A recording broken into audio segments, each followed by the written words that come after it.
Hello, happy Tuesday. Happy Tuesday. How are you guys? So I'm leaning forward to get my heated blanket because a bitch is chilly. I hope you're having a good Tuesday. Sorry for the delay on the start of stream. I was trying to get the multi-chat overlay. I'm still troubleshooting it, still trying to figure out how to make it work, because last time, apparently the YouTube chat was not showing up. I didn't miss a whole bunch, but I saw it after stream and I was like, oh fuck.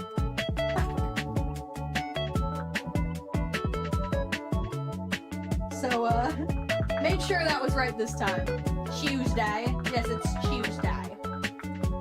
In it. Sorry, that's me stirring my my beverage. I'm trying to get the protein powder to dissolve. I love the clear protein powder because it's very nice and fruity, and I can mix it with my lemonade, and protein lemonade is like the coolest thing ever. But oh man, it's hard to dissolve. It's hard to dissolve into it. Decky, hello. Welcome in over on the YouTube side. How are you? Okay, so I was gonna say this might be the dumbest stream I've ever done, but like I feel like I've done a lot of dumb ones, so I don't know if that's necessarily true. But this is a very silly idea. But unfortunately, I am just so excited about Doorbell season. So, you know, we'll just switch over right now.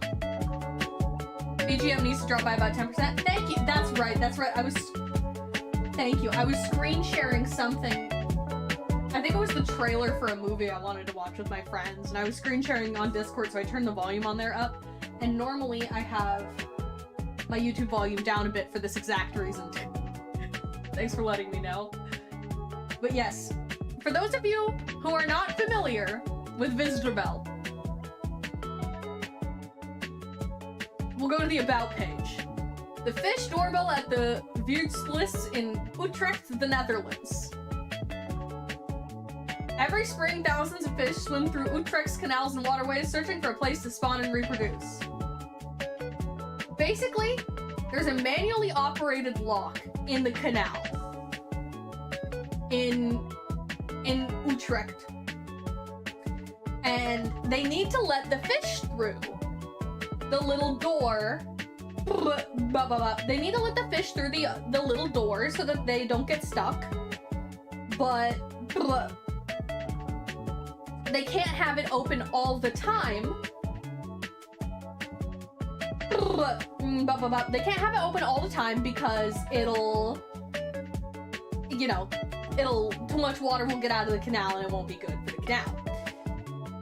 And they discovered that when they were just opening it on a regularly scheduled delay, the fish had to wait there and predators were ambushing them.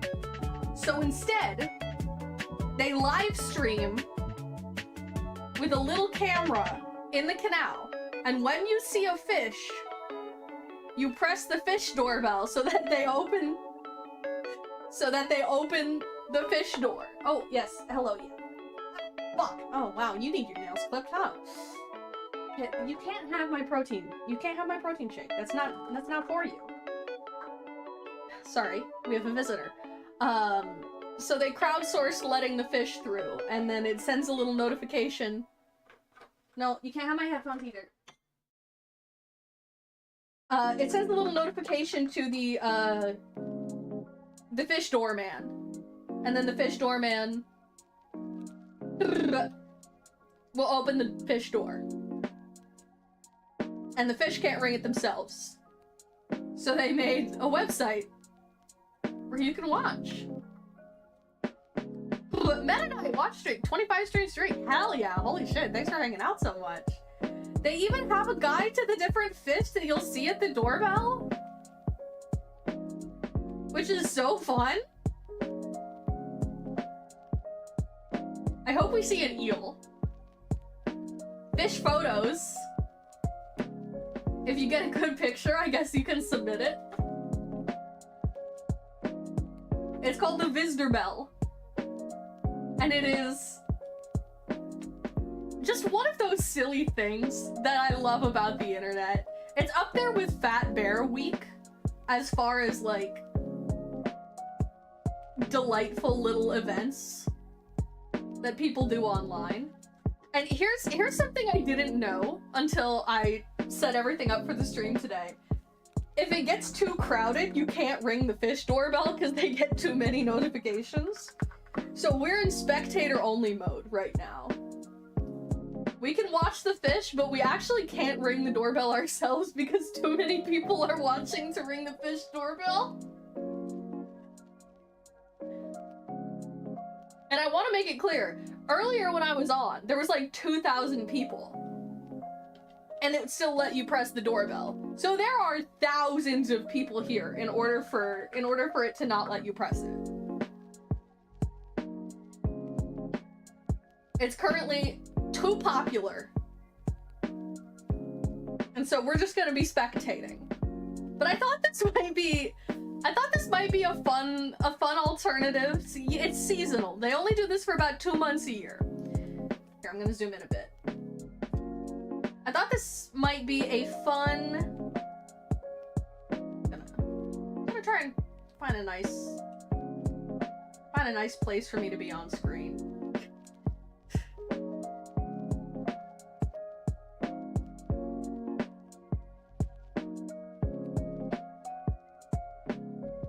Sure.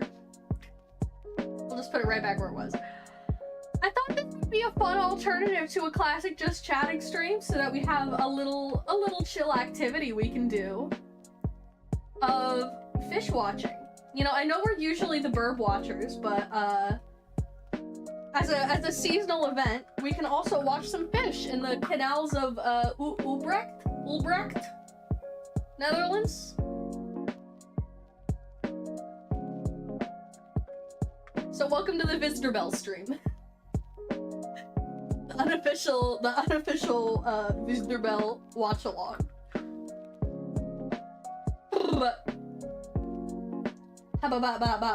I did see a fish earlier when I was testing everything.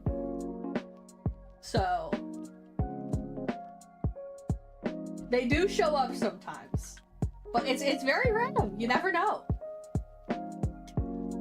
Anyway, how's everyone's Tuesday? How's your week going? It's my weekend right now. That's the joy of being a cook. Is that my weekend starts on Tuesday.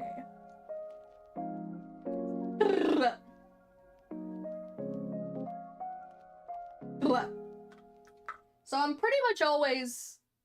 That's why I stream so much in the middle of the week and almost never on the weekends. It's because I gotta make your brunch.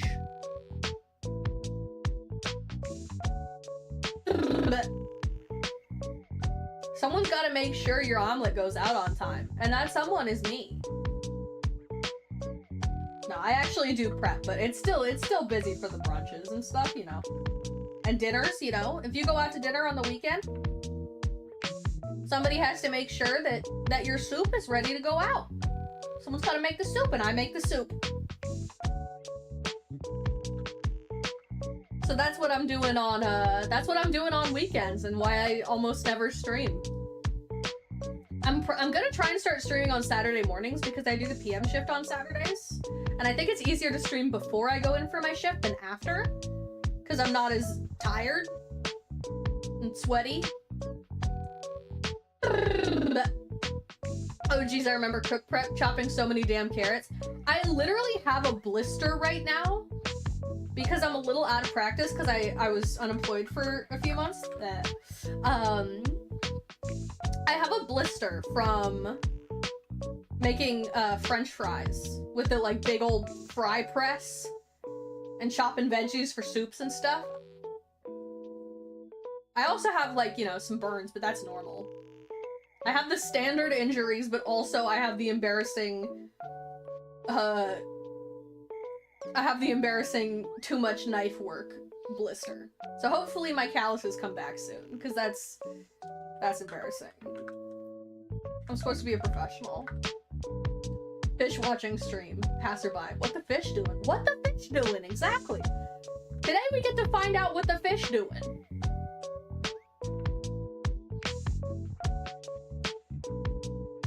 My suspicion, swimming. But I'm really excited to see the different fish. Knox, hello Knox. I know that a lot of people don't like React content. So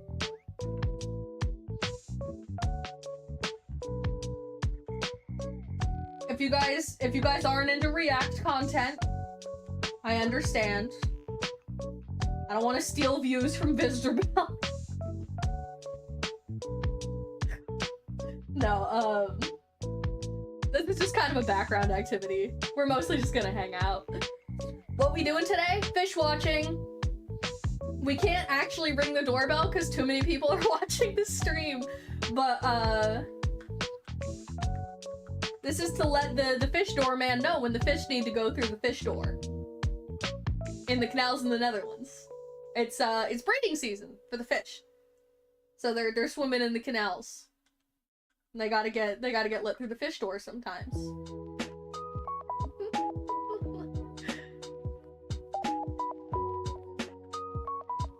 I learned about something cool recently.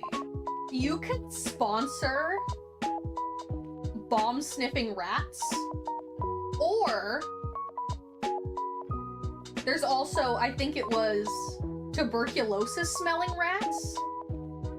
They're like rats with jobs and they smell for tuberculosis and bombs and stuff. And they send you like monthly updates on your rat.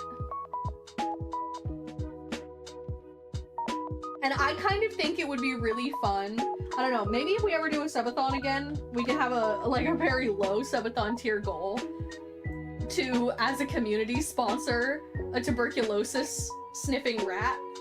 And then we can get the updates and we can, you know, we can support this rat together.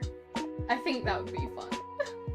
You can smell tuberculosis? Well, I don't know if you can, but I guess a rat can. Which I guess makes sense.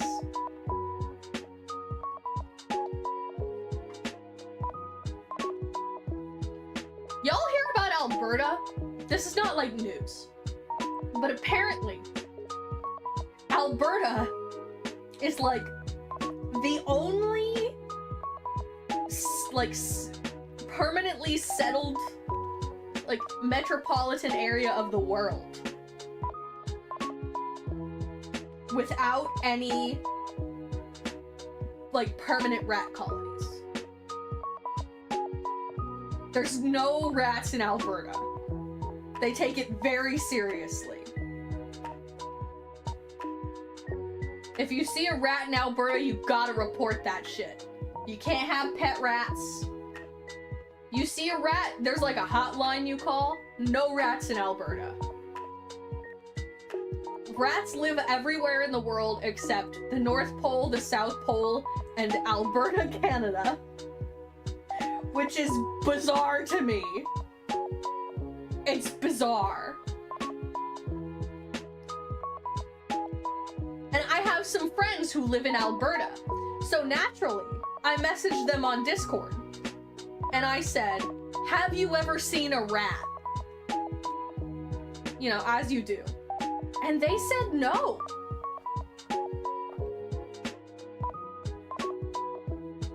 One of them said, no, I don't think I've ever actually seen a rat in person. And the other said, I think I saw one on vacation one time. That's crazy. That's crazy. I don't know. Like, literally, my girlfriend sent me a video a couple weeks ago of a rat literally just walking down the sidewalk. Like he was about to go pick up his fucking groceries. Just chilling, casually walking down the street. You've never seen a rat like at a dumpster? Like what? That's so crazy to me that there's an entire Canadian province where there's no rats. Like, this isn't just a city either. This is like if Texas, all of Texas had no rats. It's so fucking crazy. Andy, thank you for the hydrate. I will have some of my beverage.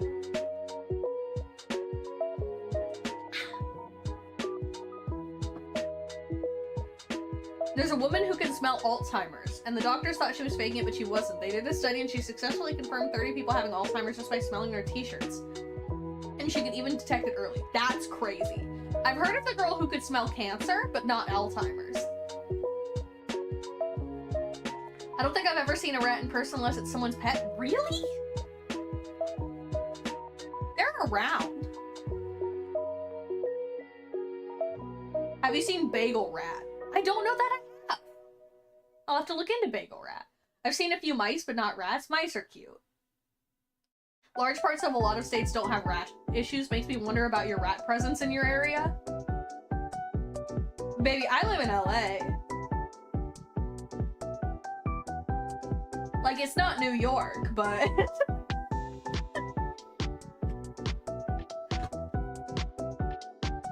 like, it's not the NYC subway, but... we got rats.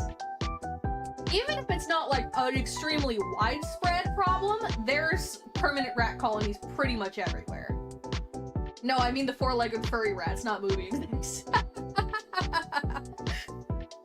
You know how much trash a big city produces? Have you guys ever seen the oh my god, the Charlotte's Web movie? The rat has a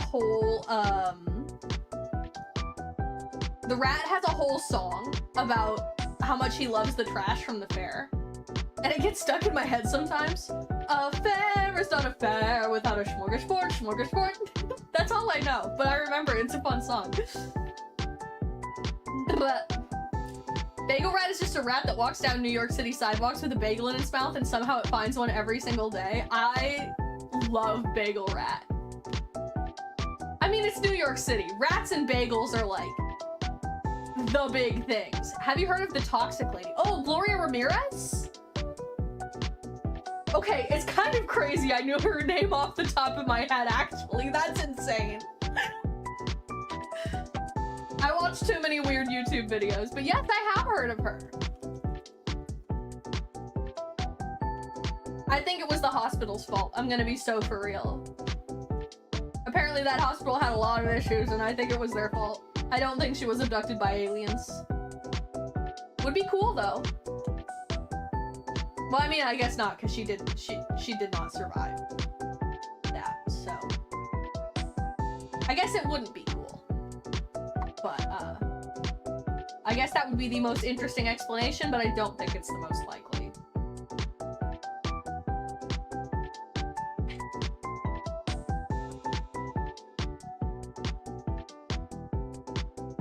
I love Bagel Rat.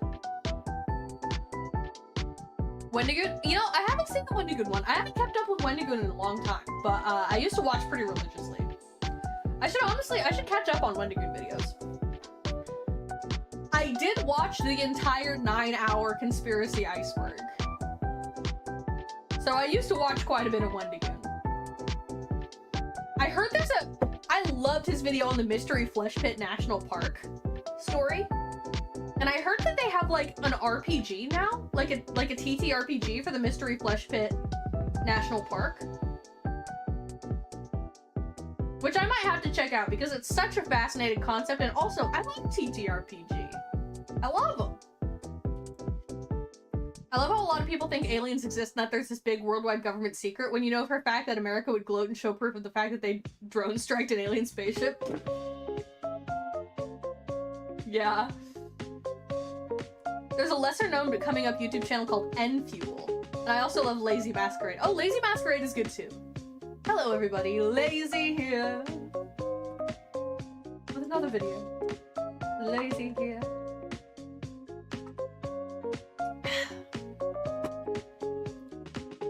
I'm a big, I like Nexpo. I tend to watch every Nexpo video. I really liked Barely Sociable. I don't know what... Dude, where's Barely Sociable? I miss him. He made great stuff.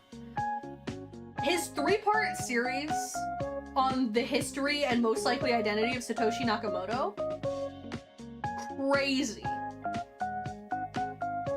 I loved that. Rainbot doesn't post as much as she used to, I don't think, but I do really like Rainbot. Corvid, you need to play South of Midnight. You'll cry at the end of every chapter, I can almost guarantee it, bro. Don't do this to me. I loved Nexpo until he started intentionally dragging out videos to make an hour-long video out of 5 minutes of content. Honestly, I don't really mind. For me, that's a big, like, background thing. That's a big background thing for me. Stuff like Nightmind, Nexpo, Let Me Know. Has Inside a Mind posted in a while? Those are videos that I will rewatch and I will put them on while I do things.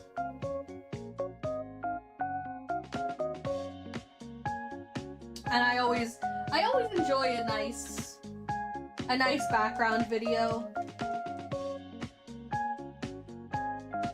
Like, I've watched his video on the Five, the disappearance of the Five, several times.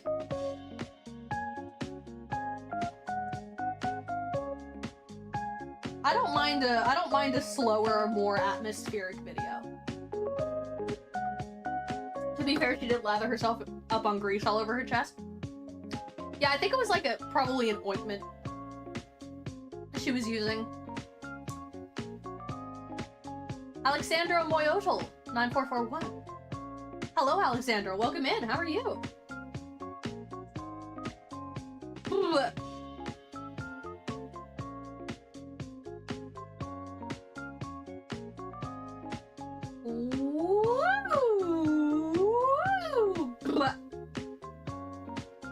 We have not seen any fish yet, which is tragic, but hopefully soon. I believe in the fish.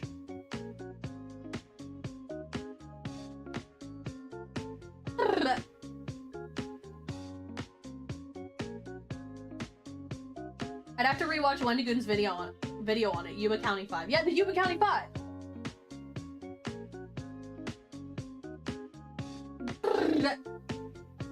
Habba dabba dabba dooba dabba dooba da.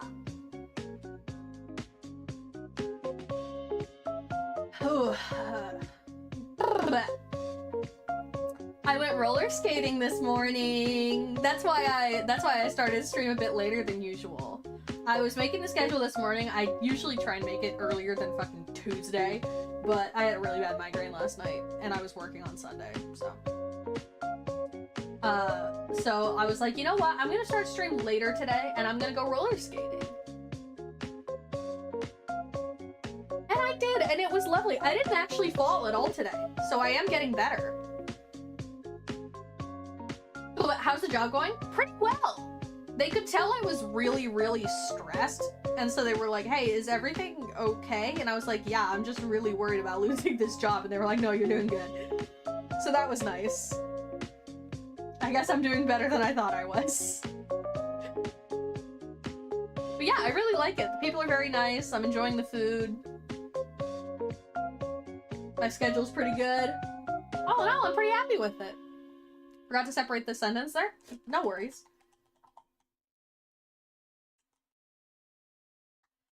Sorry, I know I'm stirring my drink again, and you can probably hear that. There's a couple more protein powder clumps in there.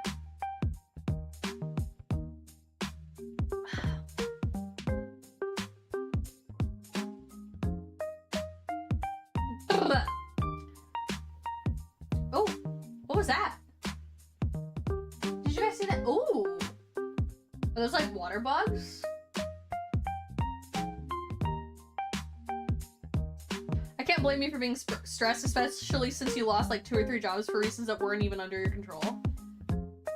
Yeah, the last one was really out of nowhere for a really bullshit reason, and so that definitely fucked with me.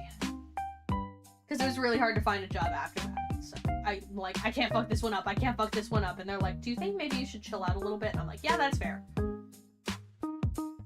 Dioxysulfate to dioxysulfone. Oh, yeah. I've seen that theory. I think maybe it's a bit far-fetched, but not impossible from what I understand. But should we refresh the stream and see if people have gotten bored and the doorbell is back? Nope, it is still too busy to ring the doorbell. One great tip that I learned when applying for jobs is if you worked for a place for less than a year, just don't put it on your resume. That's the thing, is then I have a gap on my resume and that looks even worse. That looks even worse.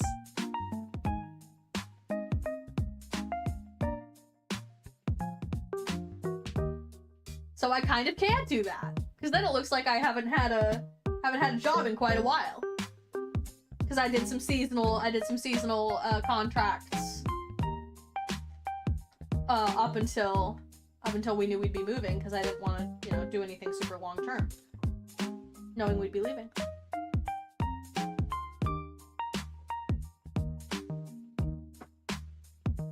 So unfortunately, kinda just doesn't work for me. But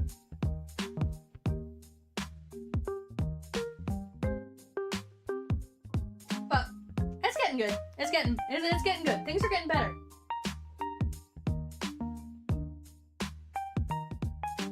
We were gonna go out for burgers tonight with our friend, but unfortunately, she is sick. So instead, after stream, I'm gonna make some soup, and we're gonna deliver soup. Yay for better. Yay for better. They accidentally made gas in the hospital and were too scared to recreate the incident. I don't know if I'm too scared. I think they said it works in theory, but it's a bit unlikely, like pretty unlikely that it could happen. Burger.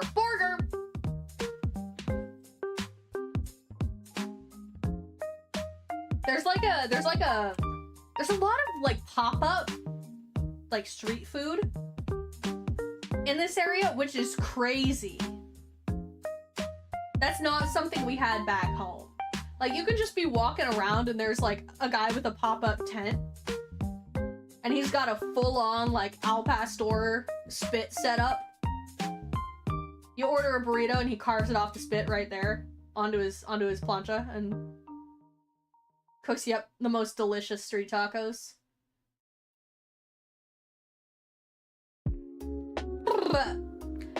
Or any version of that. The pop-up food is so cool. I love street food. And there's a burger street food pop-up that we see on Tuesdays. And so we like to go to Burger Guy. We just call him Burger Guy. We go see Burger Guy on Tuesdays usually. And it's been a little while since we've seen his pop-up. But unfortunately our friend is sick. Can't remember if I asked you yet or not, but have you seen the Stardew Valley 1.7 update yet? I did not watch the whole full video, but I heard about the new marriage candidates. Love that you can marry Sandy now. Always wanted more of Sandy. Clint, I guess you can marry Clint now. If for some reason you wanted to do that. To each their own, I guess. I wanted less Clint and more Sandy. Exactly. More Sandy? Great. Love it. Amazing. So exciting. She deserves more content. Just like sitting around in the desert all day seems so lonely. I'm glad that we're gonna get more Sandy content. Clint is also a character who's in Stardew Valley.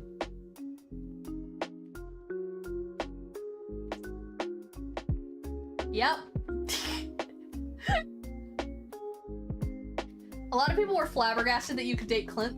First of all, he's a really creepy bastard. Second of all, he makes it very clear he's only interested in Emily to the point he stalks her. Yeah, why the fuck would I want to date Clint? I don't like Clint. I hate that guy. As far as NPCs I don't particularly like in Stardew Valley, number 1, Clint. Number 2, Pierre. Number 3, Lewis. Panda Boy, hello, hello! Should have let us date Robin instead. Robin, I can treat you so much better!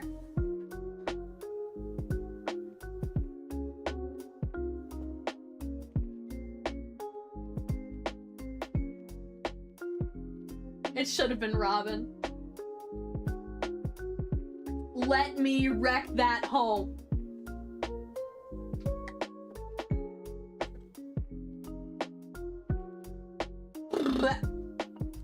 I've never had street food since West Virginia sucks and has nothing going on. I've never been to West Virginia. I think if I set foot in this state, my grandfather's ghost would just like instantly obliterate me. So, Stardew Valley Expanded, which is a mod that adds a lot of extra NPCs, lets you date Morris, the owner of the Joja Cola store in Stardew Valley. Now, why in the goddamn fuck would I want to date Morris? In what fucking world?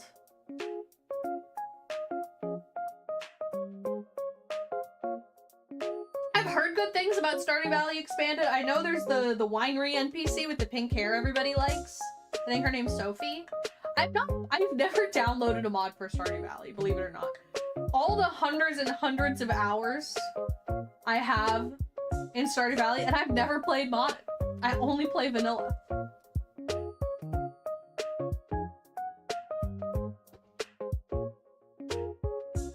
I'm just, sorry, I hear cat mischief going on. I'm just a Stardew Valley purist for some reason.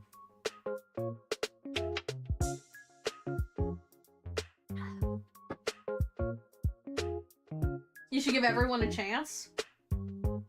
The evil old man who owns the mega corporation franchise in the small town that's trying to close all the small businesses. No, I don't think I'll give him a chance.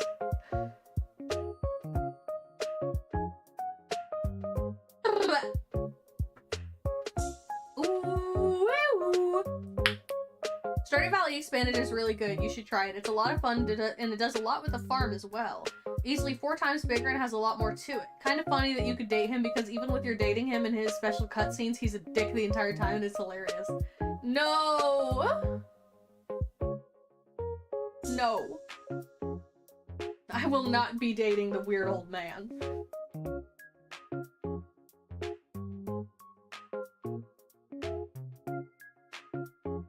Okay, imagine if instead of Clint, they added Linus as a new dateable NPC.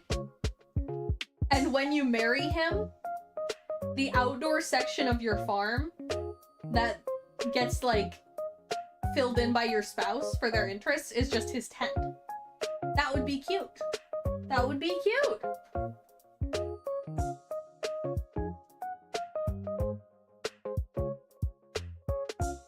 Let's refresh. Okay, we're good. Stream's back. Hi, Revy. Revy? Blah.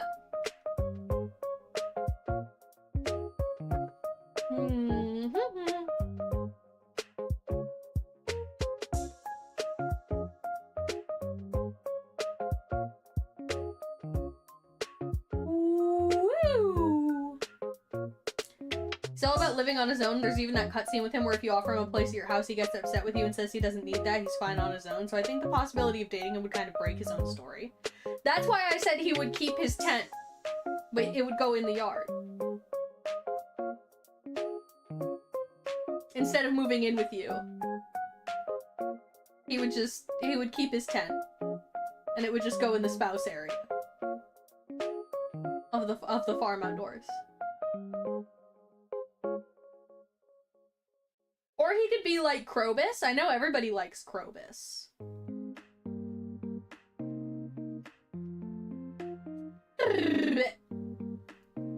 Ha ba ba ba ba. I've never done like I've only done, I think, one run long enough to marry somebody, and it's my like completion run. And in that, I married Penny. But I did date everyone, because you need to do that for completion. Best believe I carried that rabbit's foot everywhere. There's one NPC with pink hair in Stardew Valley Expanded. Yep, that's the one I've heard of, with extreme depression. She's extremely relatable to like everyone. I feel like you would like her. Huh. Maybe I'll try it out sometime. In the meantime, though, I'm working on my 1.6 completion before 1.7 comes out. I'm getting close. I'm getting close. No, wow.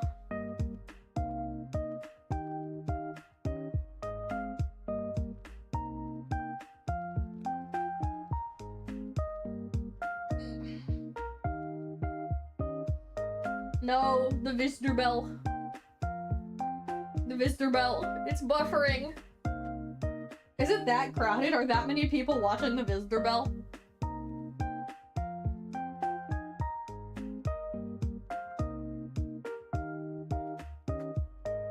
Personally, I typically choose to marry Claire, though, who's the cashier at Joja Cola. Huh, alright.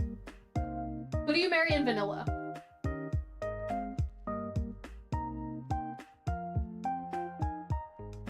Come on. Come on, visitor bell. Yes, okay. Reloading the page seems to— No! Let me watch the fish! Why must you buffer? Why must you buffer? I either marry Leah or Maru. I think if I were to do another run, I would marry Leah.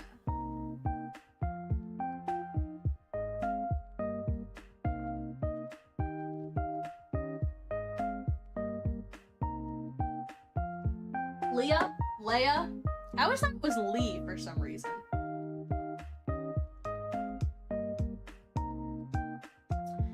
But I think it's either I think it's either Leia or Leah.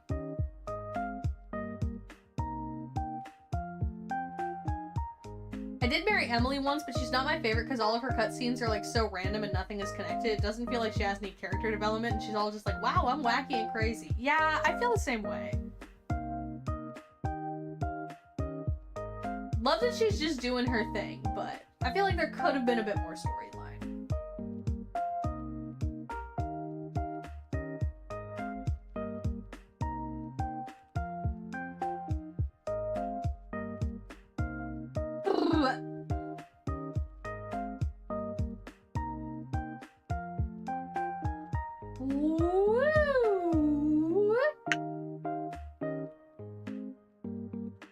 Why must the visitor bell buffer? Penny is a good marriage candidate. In a poll of why people chose to marry Penny, almost everyone said it's because they feel bad for her. And I think that's the worst reason to marry someone, not because you love them, but because they're in such a bad position, you're like, I need to save you. I mean, I guess I felt that to some degree, but I also just thought she was so sweet. I thought she was so sweet and nice. And I love that she cares about the kids so much, and she's their like tutor since there's no school in town. I really like Penny. Do I like Pam? Not particularly. But that's not the only reason I married Penny.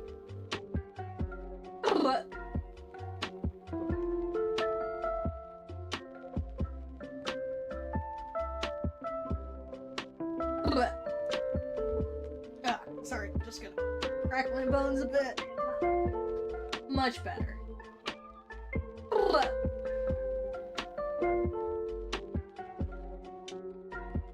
I think my main issue with Penny, though, is she definitely needs therapy. Like, in a lot of her cutscenes and just what she does day to day in her dialogue, it's all about self-sacrifice. That she makes sure everyone else is put first because she was never put first and she doesn't want other people to be like that. Yeah. And I'm like, girl, you're so sweet. I'll put you first. I'll put you first. Come live on my farm.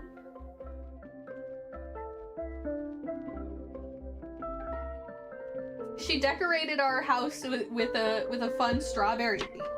I love it.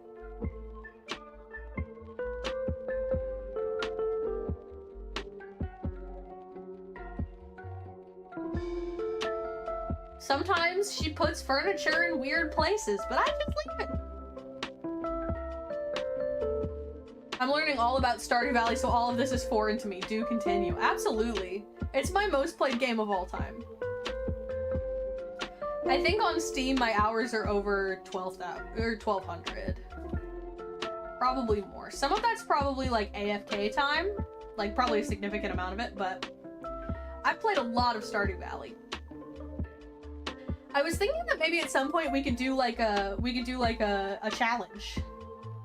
Like a year 1 community center challenge. That could be fun, right? I've never done anything like that before.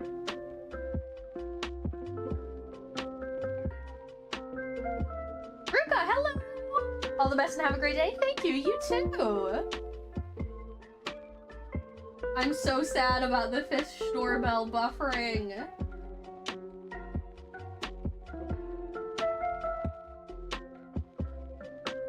This is so sad.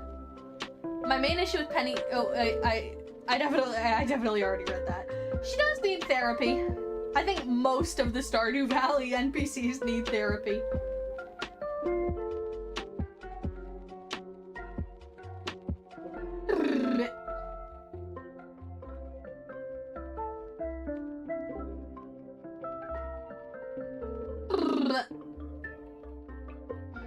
Habba-dabba-dabba-da, or at the very least a lot of them. A significant amount of that town would benefit. Like, maybe instead of a farmer moving to town, a psychiatrist would have been good. Year 1 community center is very stressful, especially because you can only get red cabbages from the trader year 1 and it's not guaranteed to happen before its grow time is expired. Yeah. It'd be fun to try though. I would definitely have to watch some strategy videos, but could be fun.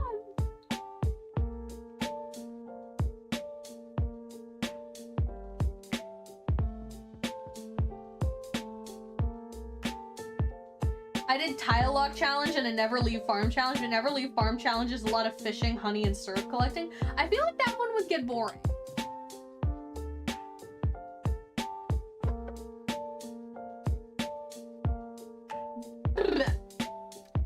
I feel like it would get boring. Especially because there's so much of the game's content where even if it's stuff that you can do on your farm, you can't unlock it unless you leave the farm.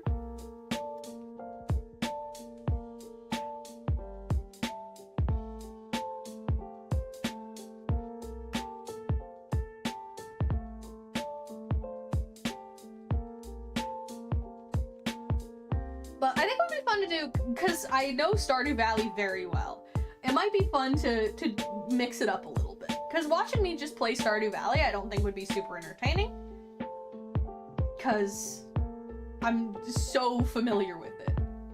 So upping the ante a bit might be fun. The Never Leave Farm Challenge has a stipulation that you can leave your farm once a year. That way you can order farm buildings, animals, and either complete the community center or just pay for the membership. Gotcha. So you get 1 day a year you can leave the farm. Yeesh. Not sure how you would complete the... I mean, I guess it would take decades.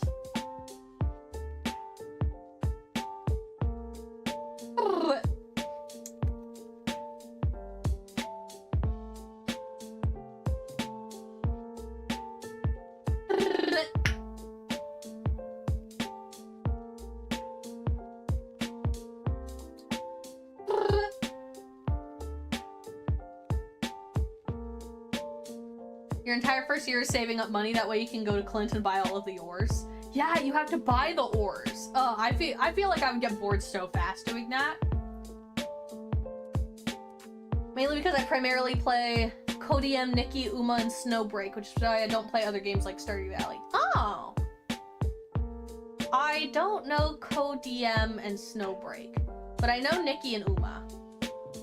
Uma Musume.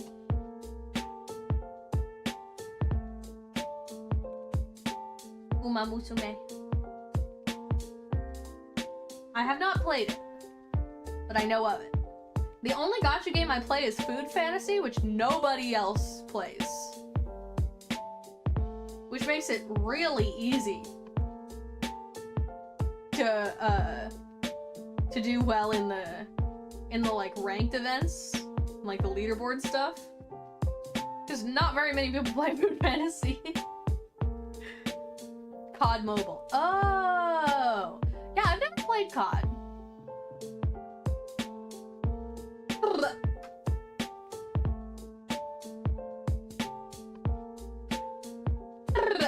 Wow. Oh, we're starting a new game this week. We're starting Blueprints. Which I've heard is fantastic. And I've been wanting to play it for a while. I got it for Christmas from a friend. And have not played it yet. But even before that, I was like, this game looks so up my alley. So I'm very excited. It can get a bit boring. I ended up getting to the end of year 3 and stopping because I finally built a silo and my save got corrupted because my download was messed up somehow. It was heartbreaking. That is sad. Yeah, I feel like personally that doesn't appeal to me too much. At the very least, not as a stream activity. But it is a fun idea.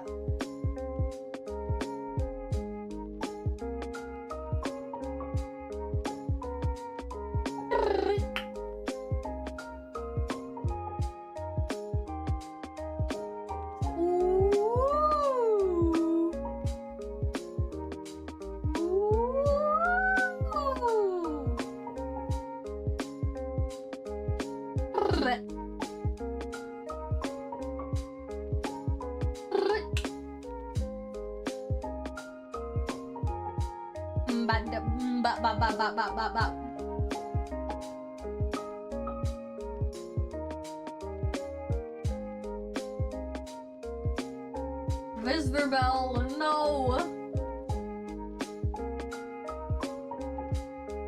It's just playing the same few seconds when I try and refresh it.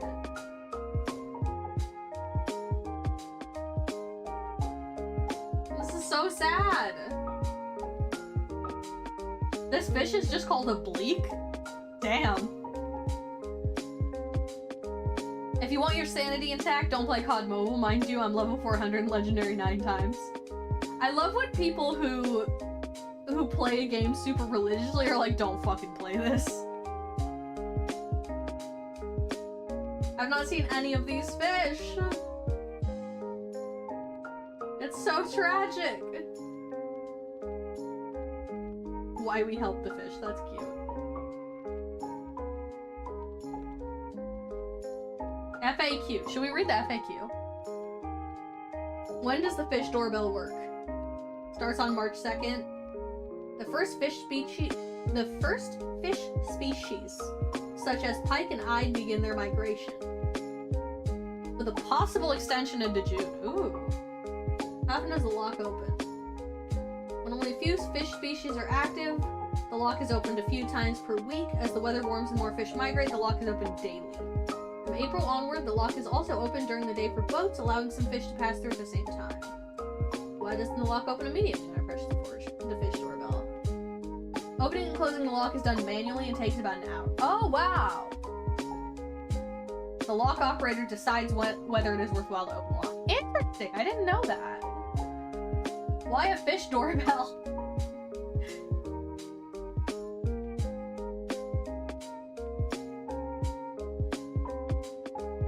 This is so cute. Home.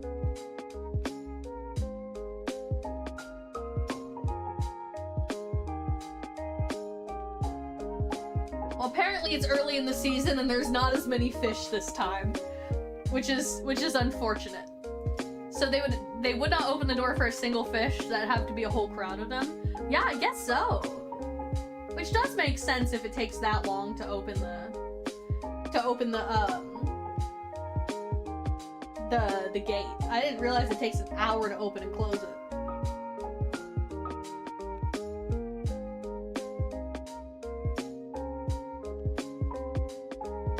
Come on, it's stuck at 21:43:48, and it has been for a while.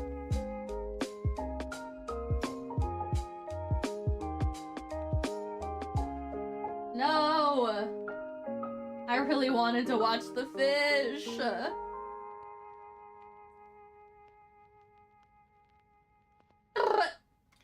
I figured they would have just had like a little doggy door that flipped open tied to a button or something.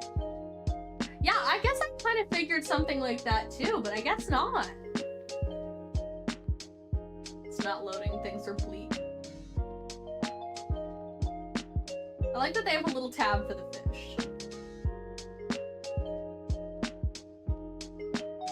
Oh, wait, we got stats. The most spotted fish species in 2025. 13 fish species passed by in 2025. Most common were perch, pike, and bream. Eels were also spotted regularly, and catfish made another appearance. For the first time, we even saw a bleak on camera. Oh, the bleak is rare. Okay. I'm excited that the eels are common, because I would like to see an eel.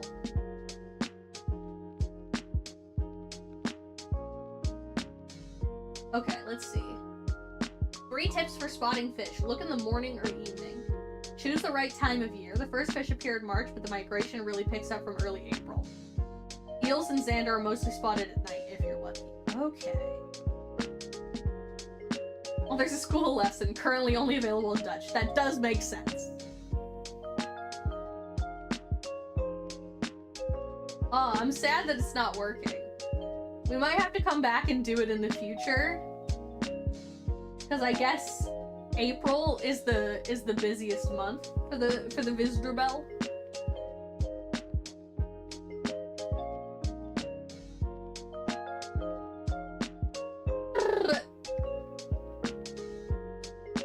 Have you seen that stream that is just a light bulb in a firefighter station that has been running for 80 years and hasn't burnt out once yet, and the only time that light bulb has gone off is when the station lost power during a bad storm?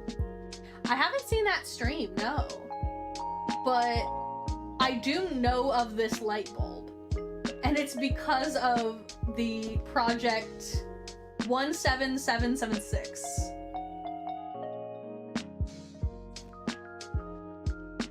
What's that?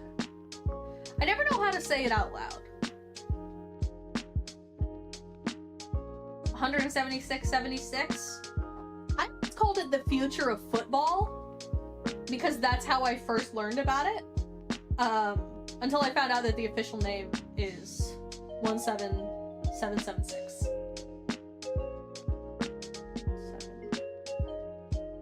No wait, it's 17776. Yeah, 3 sevens.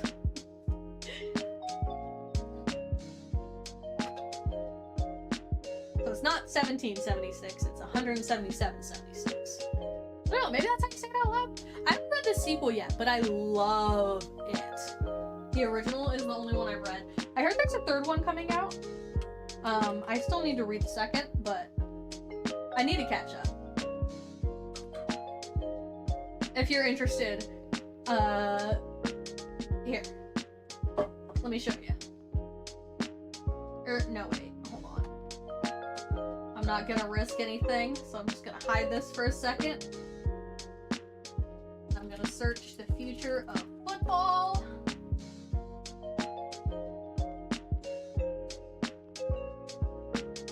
And then you're gonna want to click on this one. What football will look like in the future.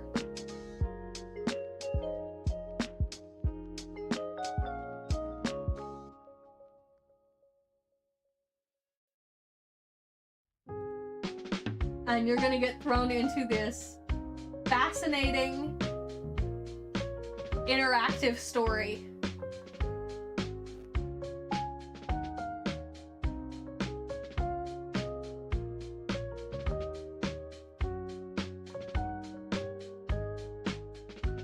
It takes a few hours to read,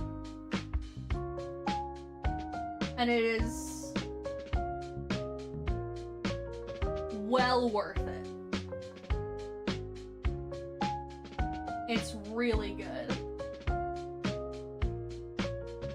Sadly, in a few hours, I'll have to go back to said games I mentioned and grind. Pray for my sanity. Good luck. Did you ever read that shark manga I told you about? No, I didn't. I don't know where my notepad is. Shit. God damn it.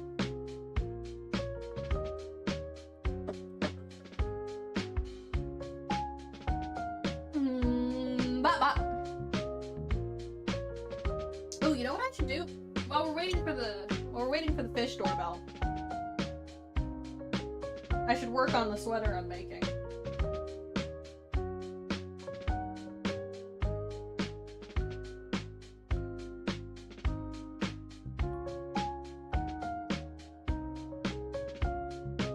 I'm making a little sweater. It's been a while since I've crocheted anything.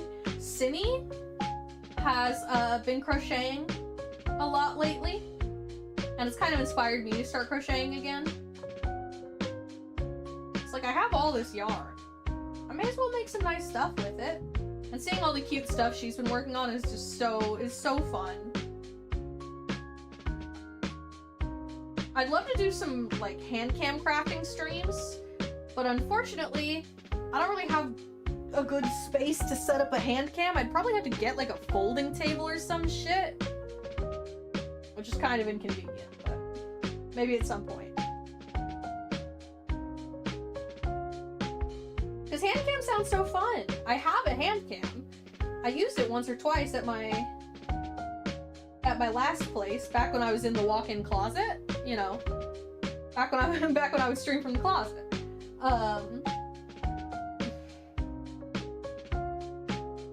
So I've not been able to set it up here though because of limited desk space. So I would probably have to get a folding table or some shit like that.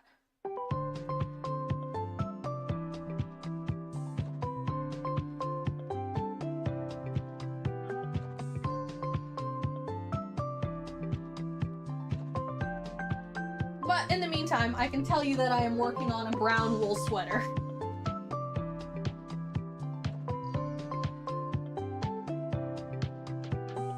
It's double crochet, if that helps you visualize it.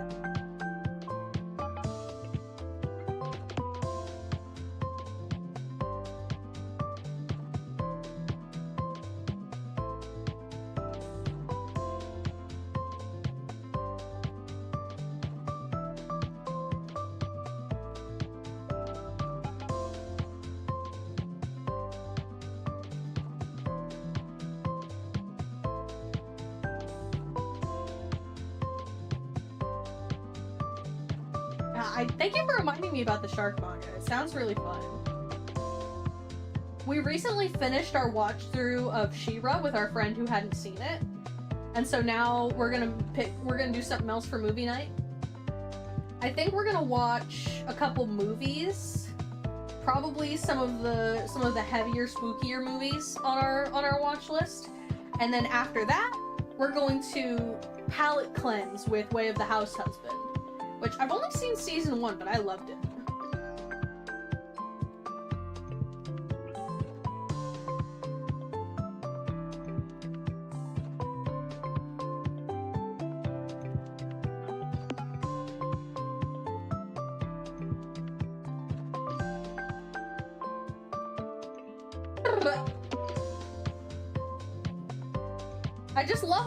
I love a nice, cute, wholesome little story. And I know some people didn't like how it wasn't like super animated. I know some people were like, this is basically a slideshow, but from what I understand, the author of the manga actually requested it to be that way. He wanted more of a like live, lightly animated manga adaptation than like a full anime with all the fancy, you know, full smooth animation stuff. And I thought that was cool. It's a stylistic choice, and I respect that.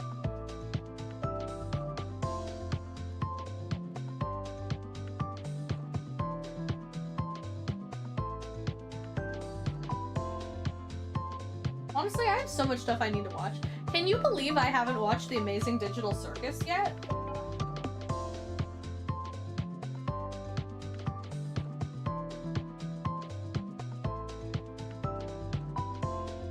I'm a lover of weird, surreal shit like that, but also an aspiring 3D artist. And somehow I haven't watched The Amazing Digital Circus yet. It's kind of crazy to me, and I'm the one who hasn't actually done it yet. I'm just a wobbly dude. Hello, welcome in. I hope you're having a good day. Hope you're not feeling too wobbly. Or maybe you are. I don't know. Depends how you feel about it. Have you guys seen the wobbly cats? They have, I think it's called cerebellar hypoplasia. CH. And it's like a neurological condition that affects their balance. And so they're just very wobbly little cats. Like, they're not in any pain, doesn't really affect their lifespan or anything, they're just wobbly. And I would love to own a wobbly cat someday. Because I also have a neurological condition that affects my movement. And I know that sometimes it can be hard for them to get adopted because they need some special care. And I feel like maybe we could be weird movement disorder buddies together.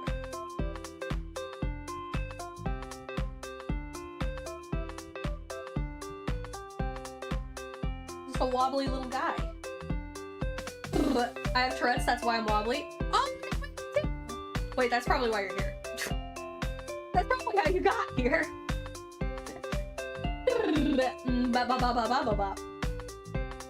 Welcome in. I am so sorry about the last week. It's been fucking rough, dude. It's been a fucking rough week / I don't know, week and a half, 2 weeks to have Tourette's. It's been fucking, oh my god. Oh my god.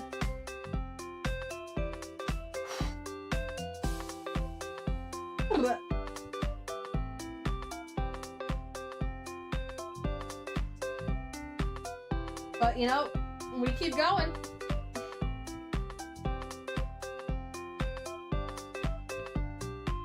Keep going.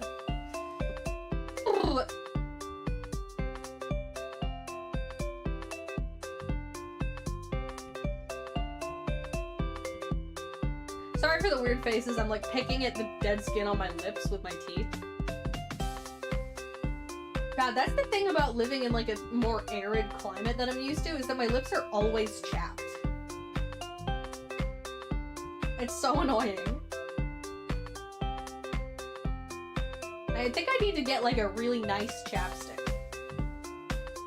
Because I just have like kind of random lip balms and stuff, and I should probably get like a nice one. Because I know some of them don't actually like help moisturize and hydrate your lips. They just like keep any moisture that is there on, and it's like kind of not helpful if they're already dry. So maybe I need to get myself some fancy lip balm.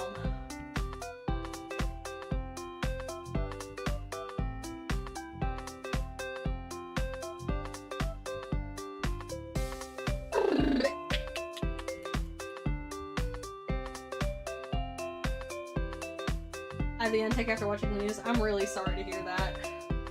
I know it's making things a lot worse for a lot of people. But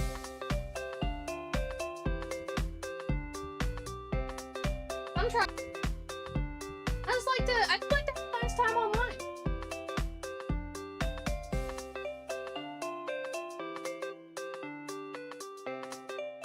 You know, it's definitely been a bit scary to, you know, get online every day, or however often I do over the last couple weeks. And,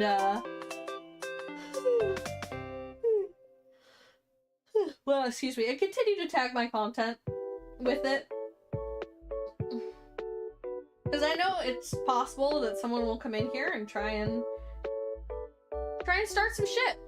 Considering how widespread the discourse has become lately.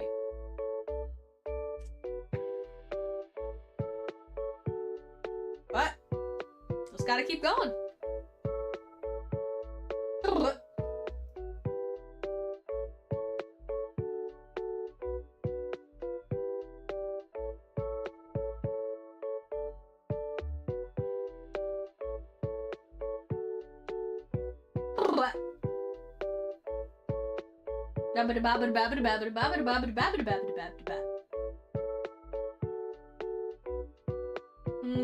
Bop.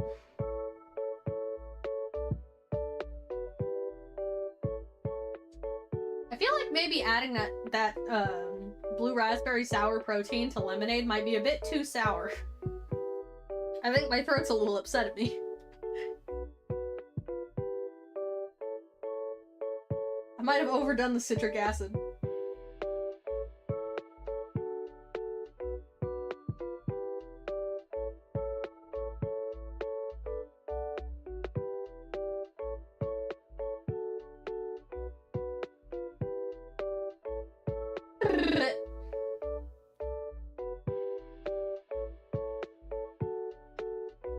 Oh, guess what? I'm finally gonna be able to get my ADHD meds! There were some issues with my pharmacy lately and I haven't been able to get them. But I finally managed to get in contact with them today. And my prescriptions will be ready tomorrow. And then hopefully I can go back to locking in more. Because my house has been cleaner, let me tell you that. It's been cleaner. It's not great right now. This looks better.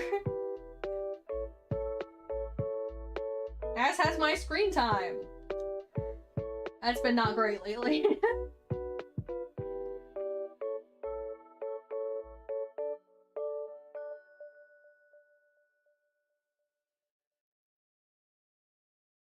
So hopefully that helps. I'm trying to get out of the house more, too.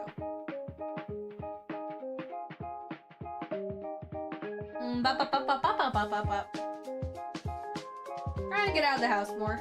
I did it today. Went out. Roller skated. Which always makes me feel so silly and whimsical.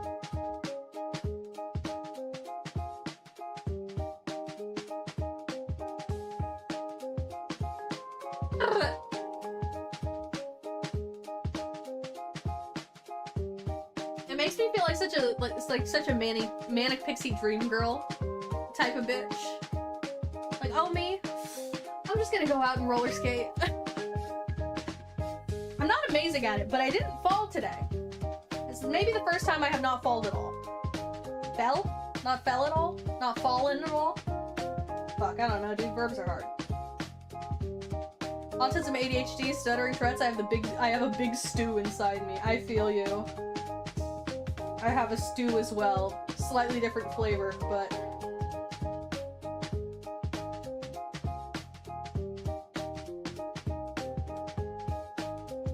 I also have a fun stew of comorbidities.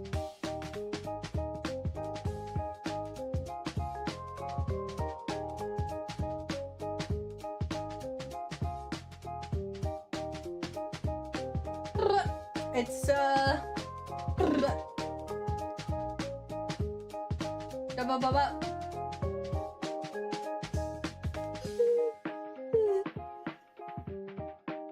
it's definitely an interesting experience. The fun one for me is every so often I find out things that I thought were normal aren't normal. And this is true of all kinds of things.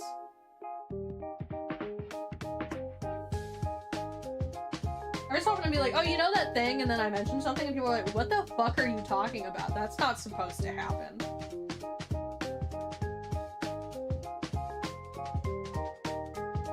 And I'm like, maybe I should see a doctor.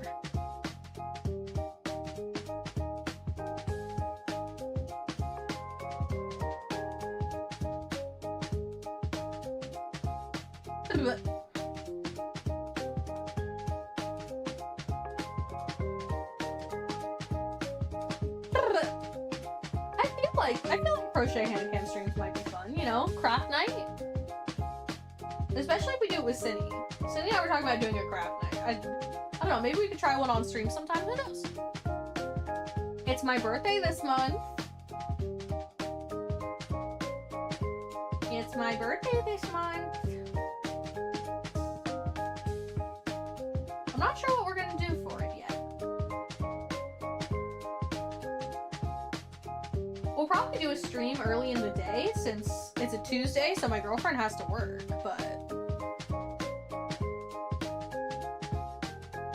I'll be home because I don't work Tuesdays.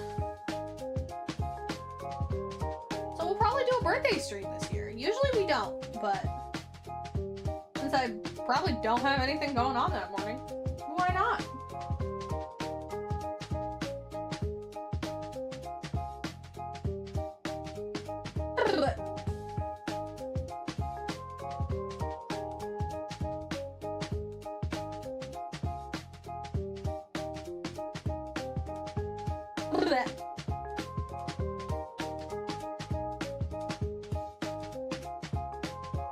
Sorry, I realized I was holding up my crochet project to see how the tension was turning out, and I fully blocked my face tracking, so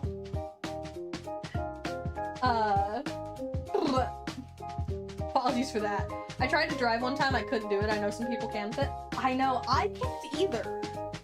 And it's maybe one of the most difficult parts, because God, life would be so much easier if I could drive. That's part of why we moved to LA, is because it's a lot more walkable for me. So I can now, like, go to the grocery store, or, you know, go to the gym, or go shopping, go do an activity, go to the park or whatever, by myself. And that's been really nice, because the last place we lived was not walkable at all, and that was really bad for me mentally. Yeah, I tried to learn to drive. I've actually had my permit twice, and both times it's expired.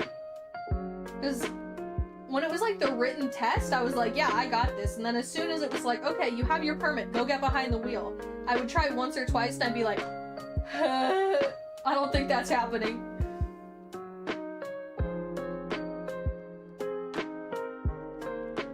There's also a pretty good bus system, too. There were not a ton of bus stops back home because I lived in a smaller town.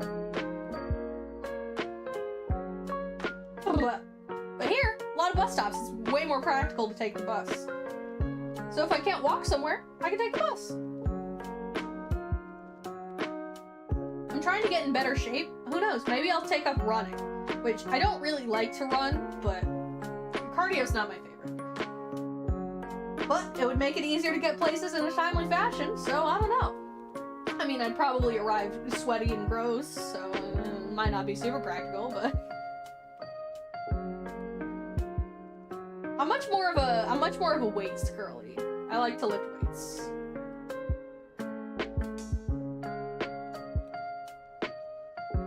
I also recently took up boxing. I've been taking some boxing classes. That's some cardio that I can get behind. I like to hit things. I'm very aggressive. Well, that's one way I've been getting my cardio in. And roller skating's a good way, too.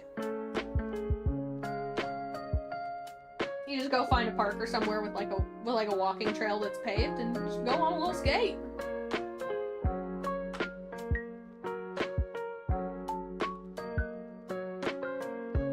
Maybe I'll try and find a roller rink. I haven't done a whole lot of rink skating. I'm more of an outside skater, but that's mostly because there's not a whole ton of roller rinks. But there might be some around here. I'd have to look into it.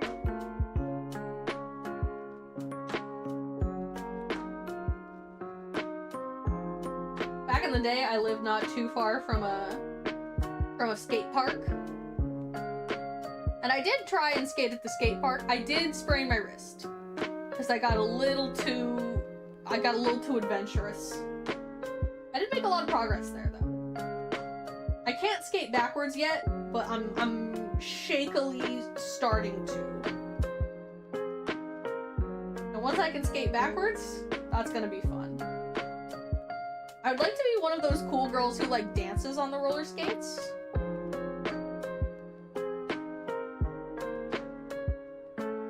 Or, like, shreds at the skate park. Or even roller derby could be fun, but I don't know if you're a Christian, but when I pray over my ticks, they go away for a while. I am not religious. I'm glad that works for you, though. I find that, like, just trying to center yourself mentally really helps, and I imagine that, that praying would be a good way to do that.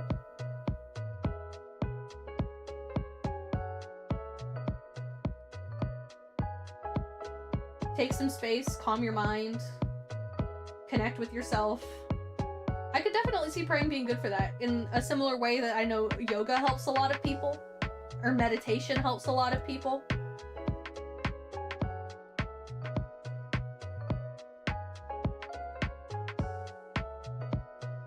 Just taking some nice introspective time. Doing something calming for yourself.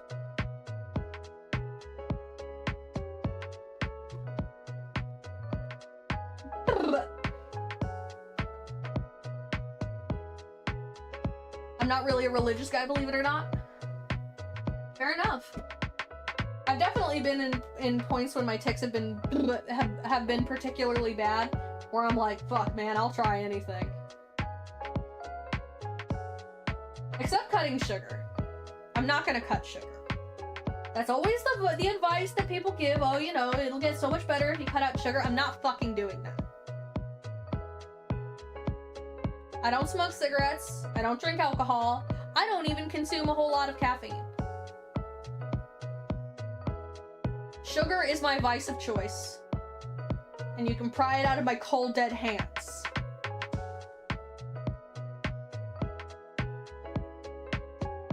That's the line. I'm not cutting out sugar. I will not be that miserable. I'm working on having less Red 40 though, because I know that one genuinely does have a measurable effect.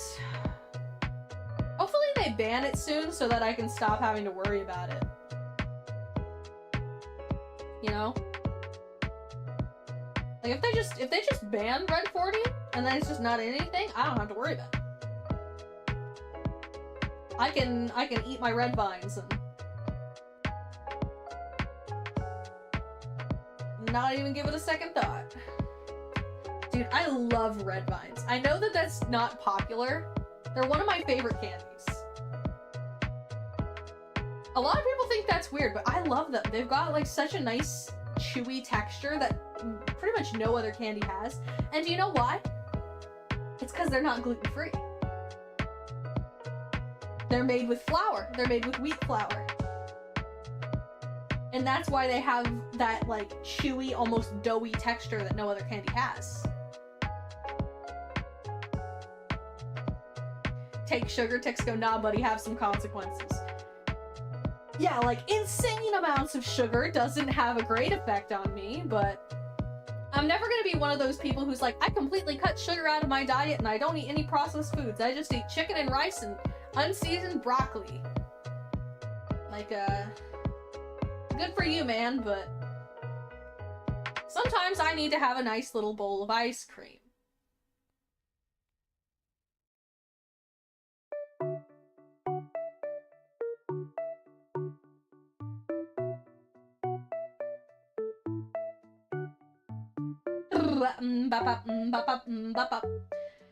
Just don't go overboard. Exactly. You know, everything in moderation. Everything in moderation. That's how I like to be.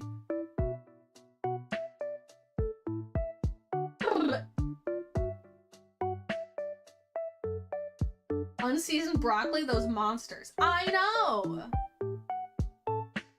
The gym bros who have basically just like reinvented eating disorders.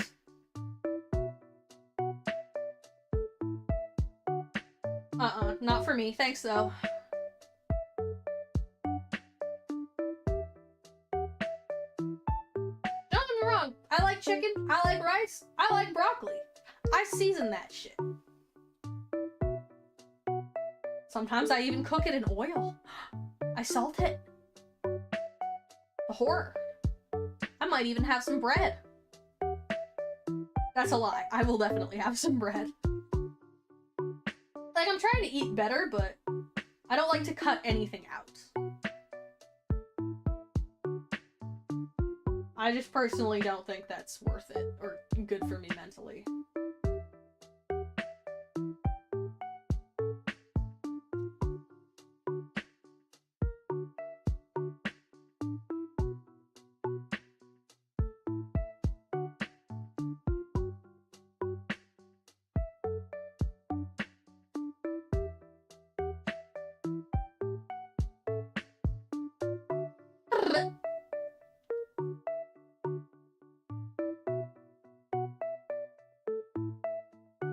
God, I went to bed so early last night, and yet I'm still tired. How is that fucking possible?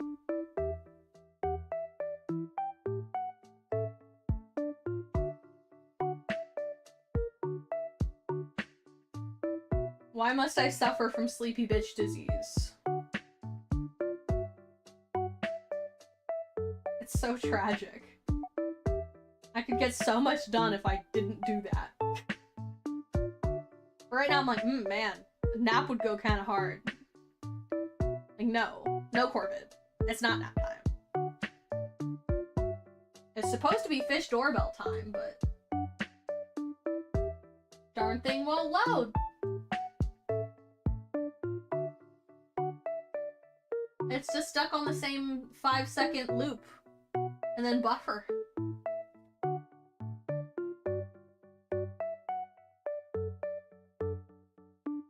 Looks like it's a YouTube stream. I'm gonna see if I can check the stream over on YouTube. Maybe that's doing better, has more information.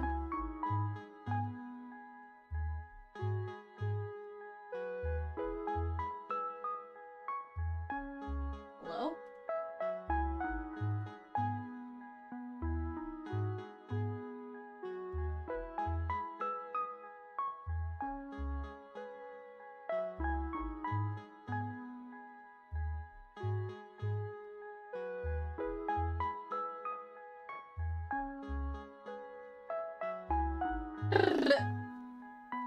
I feel that so much. The more tired you feel, the tics are more. Yeah. I'm back. Welcome back. At least that's my experience. Yeah, it's funny. It's different for everybody.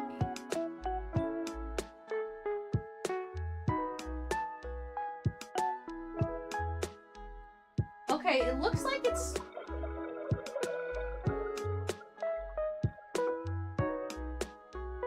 Okay, it is buffering on YouTube as well.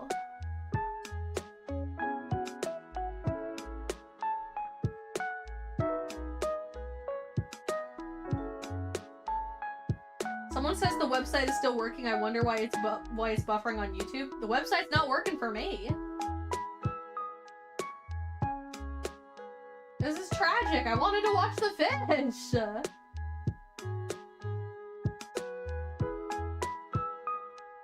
Look at these guys.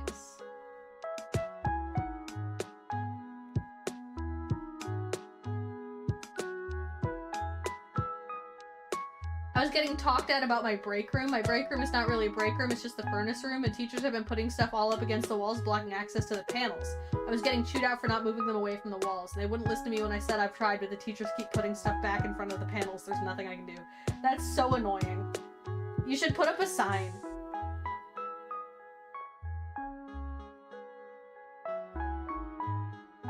You should put up a sign, or maybe you should hide stuff. Like every time someone leaves their shit in your furnace room, you just put it somewhere random. Take it to the office lost and found or some shit. Move it to a random storage cupboard somewhere else. There's like easily 10 signs in here saying don't put anything in front of this panel. Each panel has a sticker on it that says don't you dare. Bro. You should just start hiding their shit.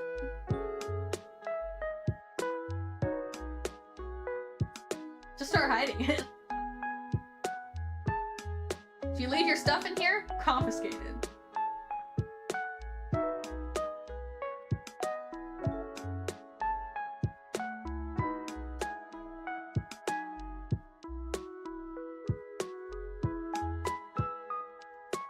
I'm so sad about the fish doorbell!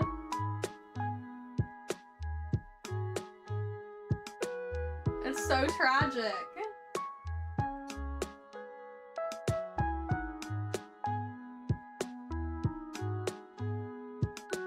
As fun as that would be, there's really no other place for it. The only place I could put it would be in the basement, and they definitely won't let me do that. Ugh. You could just go put it back in their classrooms.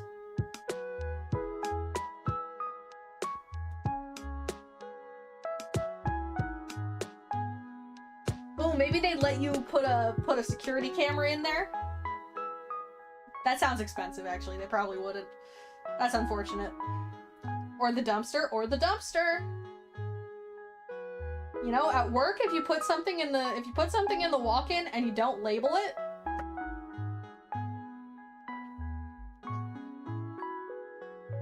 that's your bad. If someone throws it away, if someone uses it, you should have labeled it.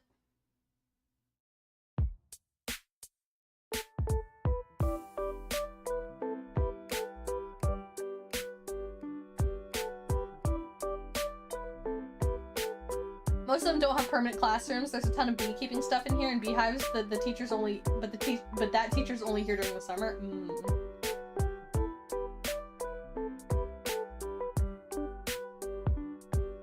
Maybe you could see if they'd be willing to put up a shed for you to put the beekeeping stuff in? I don't know. I've never done a job like this before. My solutions are probably not very helpful.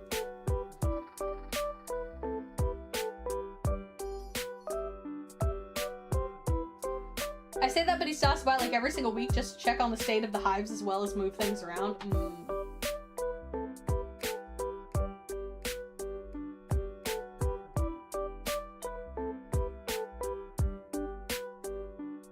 Yeah, I guess you probably do have to check on your beehives pretty often. It doesn't seem like a set it and forget it type thing.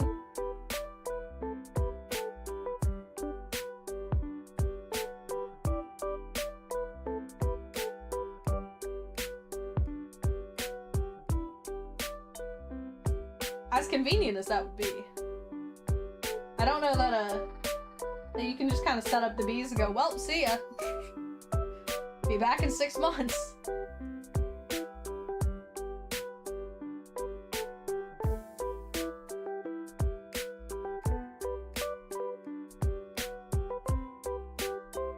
Bees would probably not appreciate that.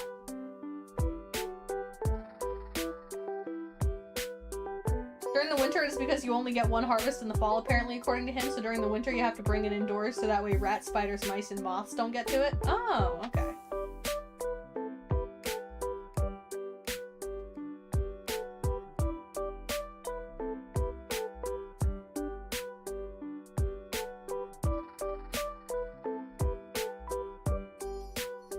I remember someone I know telling me back in the day that they started a beekeeping club at their high school, which is really cool.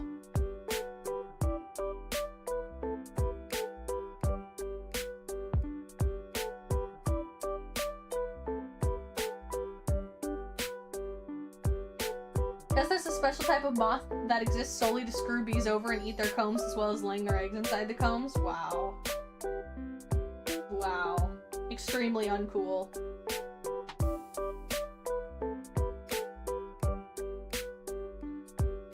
Now that's what I call a buzzkill.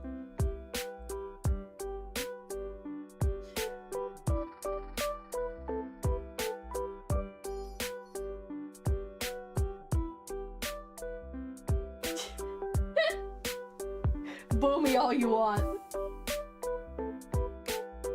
Boo me all you want, that was fun. I won't say it was funny, but it was fun.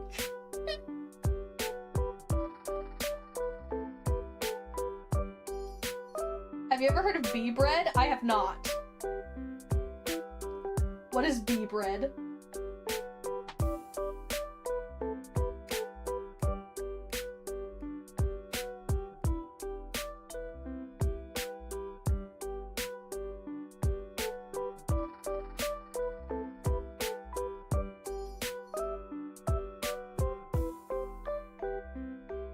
Like honey bread? I'd be like, oh, yeah, sounds good, but bee bread? Are there bees in it?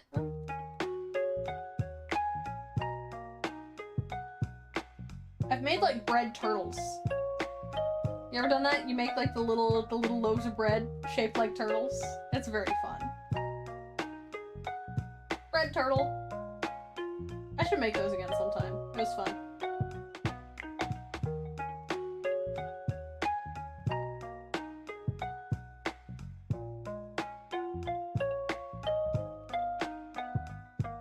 Essentially, bees make a food called bee bread, and they place it in the combs around larvae. That way, when they hatch, they have something to eat.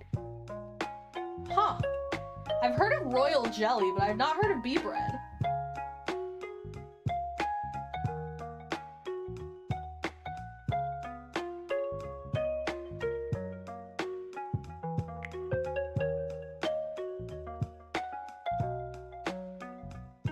Fascinating. Bee.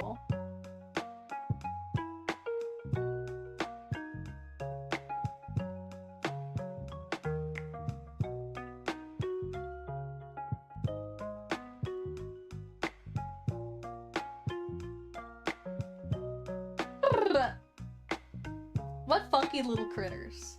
The royal jelly is only for the queen. You feed royal jelly to the larva in order to turn it into a queen. Yeah, yeah. I just didn't know that there was like a worker equivalent of it.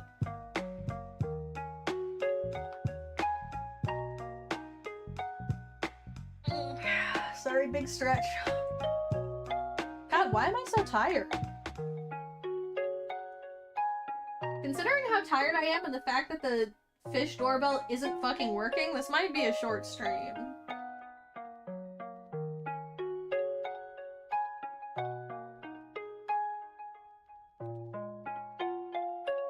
Wait, is it? The doorbell's back! Okay, okay. It's working, and we can press the doorbell this time because it's not as crowded. Let's fucking go. Here's a fun thing that I only recently learned, but people eat bee bread as well as a supplement, so some people steal the bee bread out of hives as a supplement. That's interesting. I've heard of people eating royal jelly as well. I've seen people buy bee pollen, and I never know what the fuck that is. And why are you eating pollen? It's kind of expensive, too.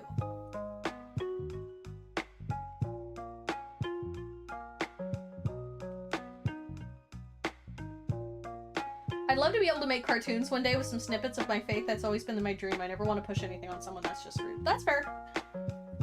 I'd love to be able to animate. I've been learning 3D, and definitely one of my goals is to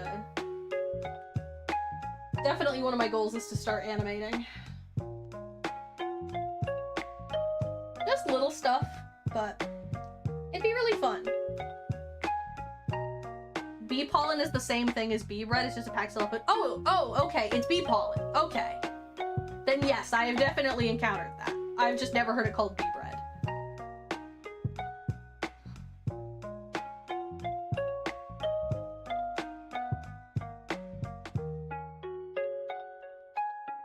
Like, does it really taste good? Like, I don't know.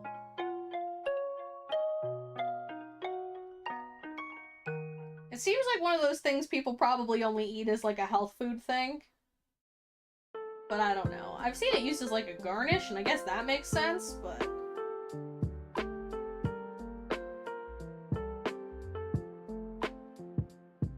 Oh! Did you see that? What was that? If you want to be extra fancy, you can call it ambrosia, too. I don't know that it's that good. Sounds very sugary. I don't think it is, either. Which is weird.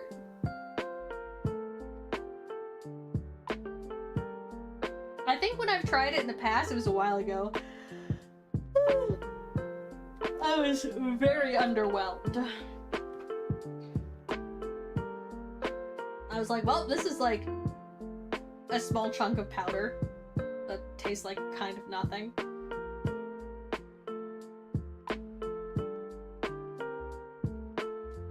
"17 grams of sugar in every serving, and a serving is a teaspoon." What?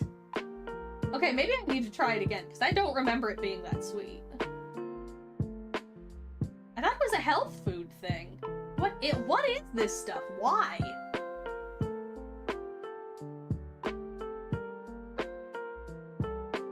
It's like 900% sugar? That's insane.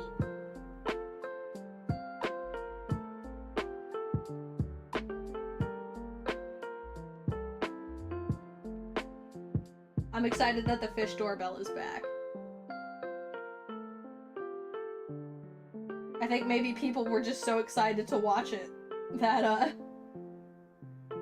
they crashed the site.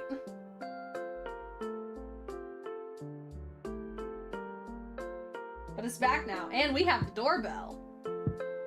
So if we see something, we can ring the bell.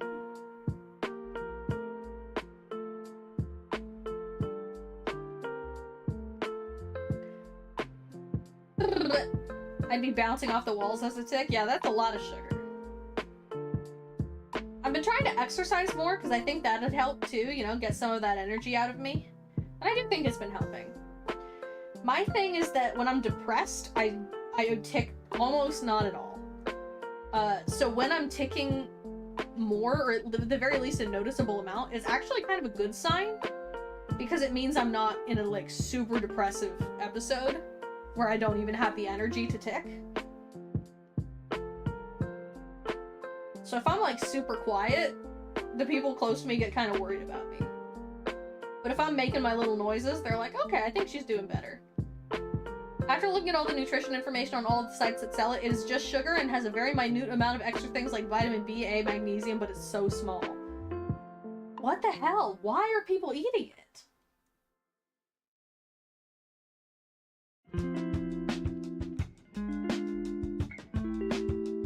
And why is it so expensive if it offers basically nothing?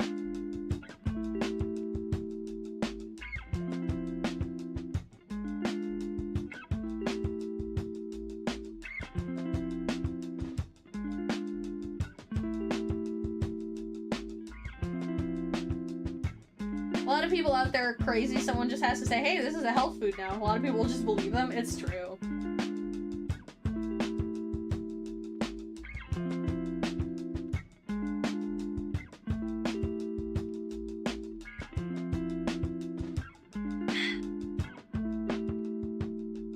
Like those pills that you can find at most drugstores that they say help cure Alzheimer's, but it's just a sugar pill. Yeah, like, don't get me wrong. The placebo effect is pretty strong. It's pretty powerful, but I feel like maybe making money off of it is kind of pretty shitty of you.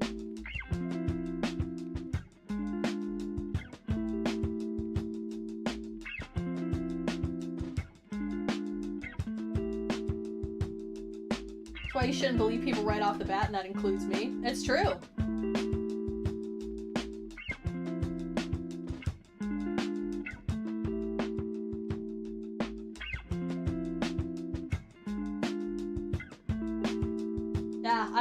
I try not to take unsolicited advice from people.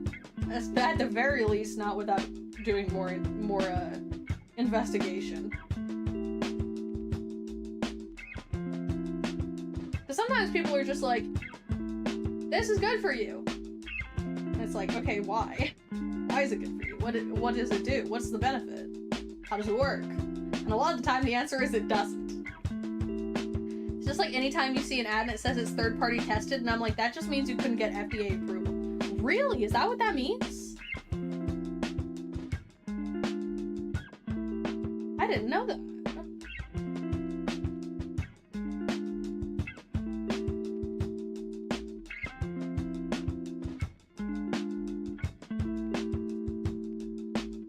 I kind of always just assumed that meant, you know, it got tested by somebody who did not have a vested interest in it succeeding or failing. Basically, but not exactly. Yeah, I feel like that might not be super true.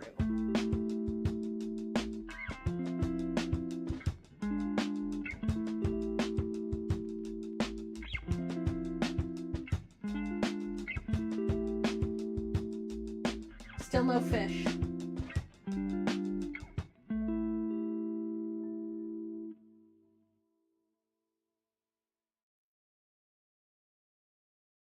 I want to see a fish. I'm actually gonna go refill my water, but I'm gonna leave it here so that you guys can watch for the fish, okay? Hopefully nothing happens while I'm gone, but if it does, I'm gonna leave it here so that you guys at the very least don't miss the fish. Alright. See you in just a moment.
Okay, hello, I've returned. Did I miss any fish? Getting something FDA approved is really expensive and tedious. For things like sugar pills and snake oil, they would never pass, so they put third-party tested on their products to make it sound more legitimate, but some places do it because it's just too expensive to get it approved. Yeah, like, there is a reason a lot of places FDA test, or third-party test, and it's not always because they would fail the FDA. I think that's a bit ingenuine to suggest.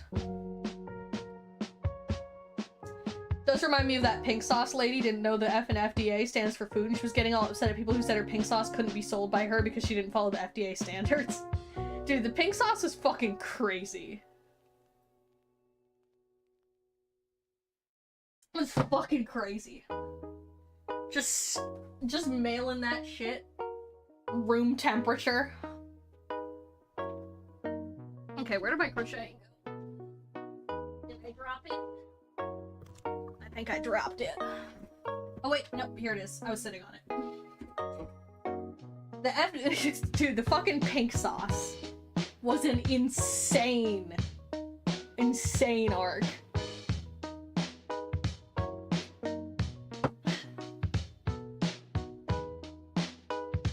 Just tossing that shit in the mail. Making it in her kitchen in a big mixing bowl. Here's your room temperature mayonnaise through the US Postal Service. Like, girl, what? Pink sauce? Oh my god, dude. It was this whole thing where this lady on TikTok made like this pink condiment sauce and she was selling it.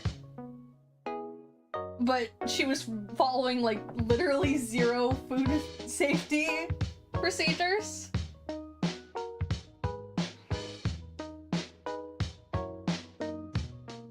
I think it was literally just like... God, I'd have to look it up. Hold on, let me look up what was in the pink sauce. Her entire crash out was insane. I remember her constantly going off about how they screwed her over on the deal and never paid her, and they were like, here's the proof we paid her. It just didn't sell well, and we even gave her additional money so that way she could try and promote it more, and she proceeded to blow it all on her birthday and not promote the product. Here's the receipts for those two. Oh, shit. Yeah, I didn't follow it super closely, but I remember it happening. Let me look up. What was in the pink sauce?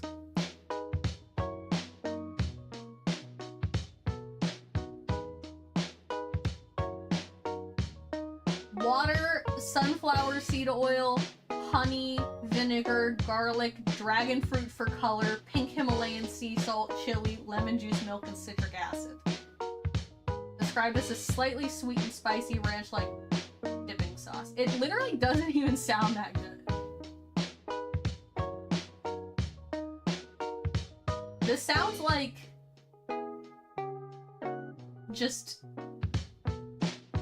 this just sounds like a kind of boring aioli.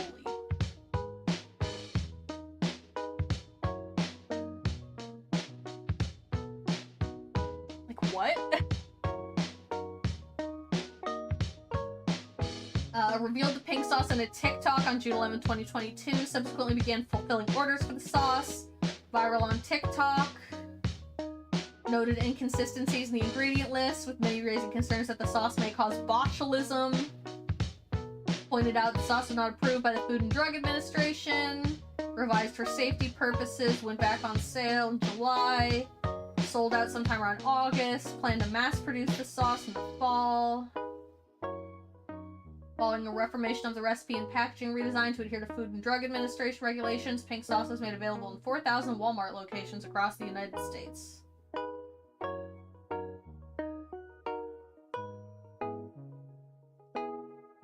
Garnered controversy due to food safety and labeling concerns. Color varied between batches, product was poorly packaged, and that the sauce contained milk, which when packaged in a bag could be infected by botulism. There were also discrepancies between the amount of sauce in the bottle and the amount specified on the label, and allegations that the sauce contained ingredients which were not included on the label, such as mayonnaise. Some consumers experienced food poisoning and were hospitalized. Others reported that the product smelled and appeared rotten. One TikTok user faked their death after consuming pink sauce as a, quote, social experiment to see how quickly other people could spread misinformation. Okay, this is a pet peeve of mine. This is a pet peeve of mine. When people call something a social experiment, and it's literally just them lying.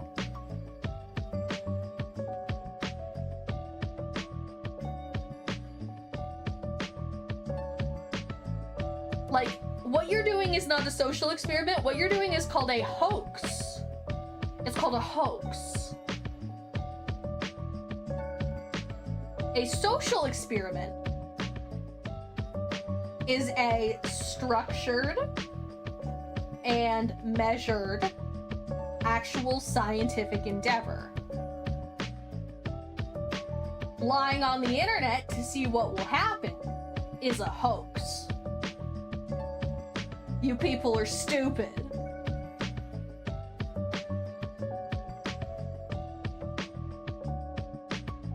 She used a lot of red dye, I know that for a fact, because it could not be made that pink without it since none of the ingredients were pink, which is why when it hit the shelves it was brown. It didn't have the red dye in it, but she also filled it with a ton of milk, which is why people were getting exploded and rotten bottles in the mail when they bought it directly from her. Yuck!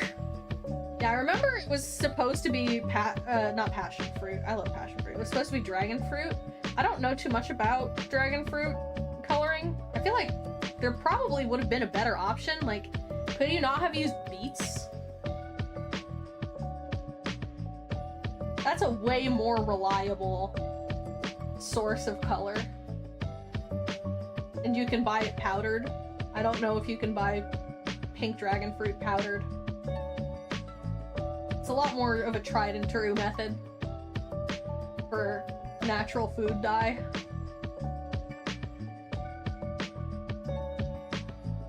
Yeah, personally, the idea of buying a homemade condiment shipped through the mail from a random TikToker is bizarre to me. I can't believe people were doing that. I faked my death as a social experiment. No, the fuck you didn't. You lied on TikTok. Saying it like that doesn't make it less stupid. It doesn't make you sound smarter. It makes you sound like a pretentious loser who doesn't know what a social experiment is.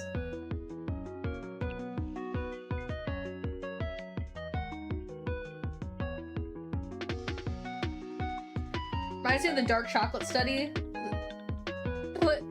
This was Dr. wanted to see how easy it was to spread the information, so he paid to have a professional sounding medical journal publish that dark chocolate is better for you. These journals don't have like any vetting. If you pay the fee, they'll publish anything, they won't even read it. Everyone believed it. Eventually showed up on Oprah to talk about his study, and he announced, hey, I tricked all of you. It was an experiment to see how misinformation in medical areas spread and why it's so important to double check your sources. Oprah was very unhappy. Yeah, that's also not really a social experiment. That's lying.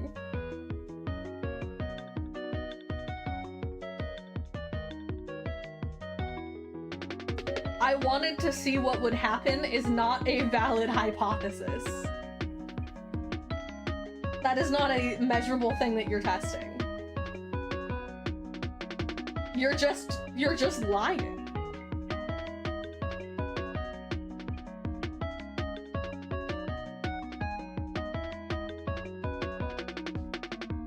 I wanted to see how fast misinformation could spread. No, you wanted to lie.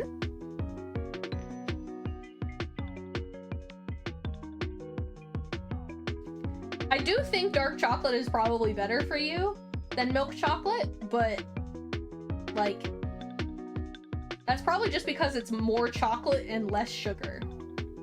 Just like by volume.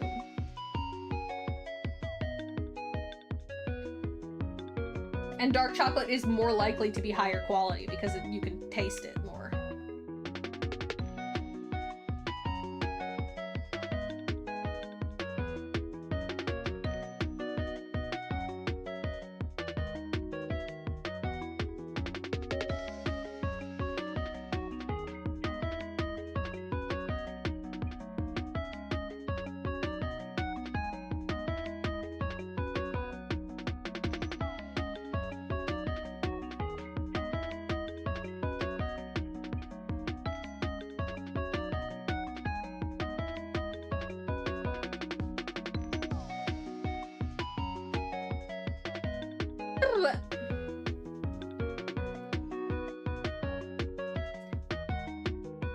To this day, people still believe dark chocolate is better for you because of that one journal. It was more about like exposing how letting anyone publish anything they want by using a scientific sounding name is actually really dangerous and how it spreads to misinformation.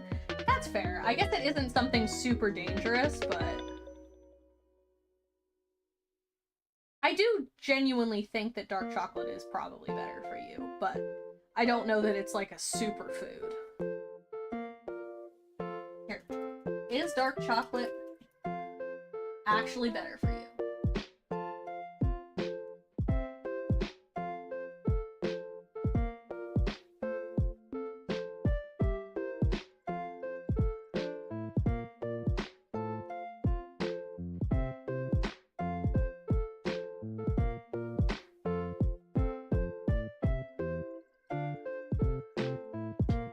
Yeah, eating high-quality dark chocolate in small portions can have some benefits for you.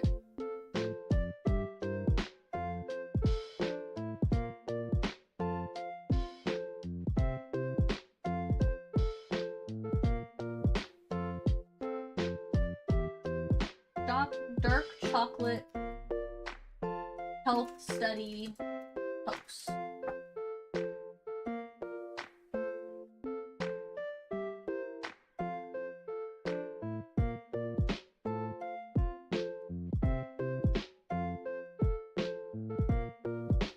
Okay, so this is not quite... This is not quite what you mentioned. You did misrepresent it a little bit. You did misrepresent this a little bit. This was a 2015 study on the chocolate diet. Study, in quotes. It was specifically stating that eating chocolate every day will help you lose weight. Dark chocolate does genuinely have health benefits, mostly because it has some benefits for stuff like heart health, but it does not help you lose weight, which is what the study was actually claiming.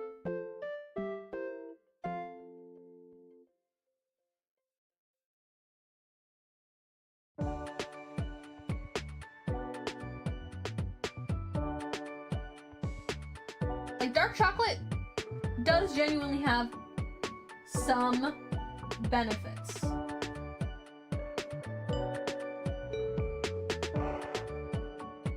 But not significant benefits.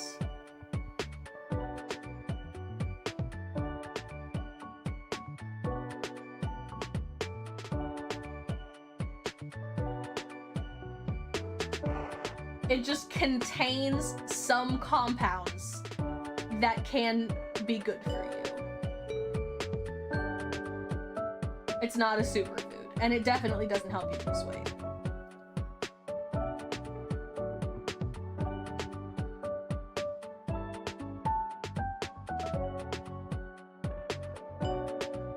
Also, apparently this guy was fined for ethical violations. He did get in trouble for doing this. So. More proof that it's not necessarily a social experiment. Have you heard about the guy who eats 2 to 3 Big Macs every single day? You know, I can't say that I have. I remember Super Size Me, which was, in fact, a lie. It's become increasingly clear over the years that, that man was a severe alcoholic who had quit cold turkey for that experiment, and the issues he was facing were either exaggerated or not from the McDonald's diet at all, and in fact from his body's withdrawals from his significant alcohol dependency, which is very unfortunate and very sad, but it's also a gross misrepresentation of what it claims to be showing. And they were like, showing that to us in school. They would just tell us anything.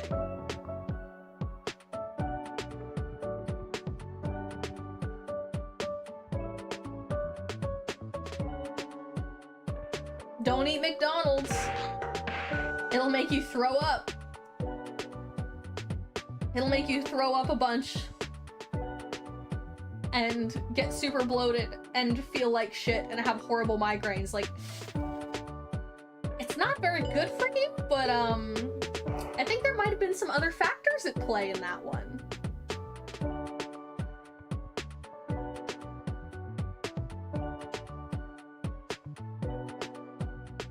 I feel like maybe we can be honest about how that was not real journalism.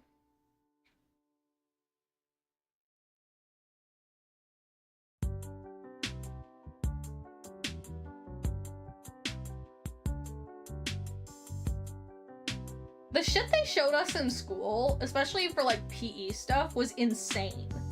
I remember they sent us home with a permission slip one day and it was like, yeah, we're gonna watch a documentary about obesity, which features a teenage girl getting liposuction. Like it fully shows a teenage girl having a liposuction surgery in like pretty explicit detail. So your parents are gonna need to sign this form for you to watch it. And I was like, I don't want to fucking watch that.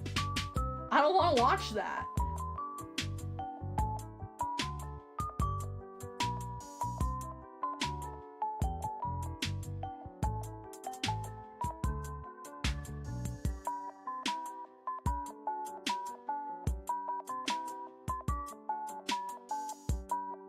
Don't want to watch what? Oh, I was talking about how they would show us some really bizarre stuff in like health class or PE class back in school. Like they showed Super Size Me as if it was legit journalism, and it absolutely was not.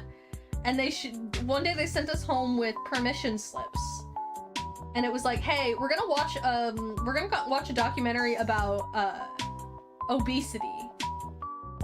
We're gonna watch a documentary about obesity, and it features actual footage of a teenage girl having liposuction. So since that it has like explicit footage of that, your parents need to sign this permission slip. And I was like, no, I don't want to watch that. You people are insane.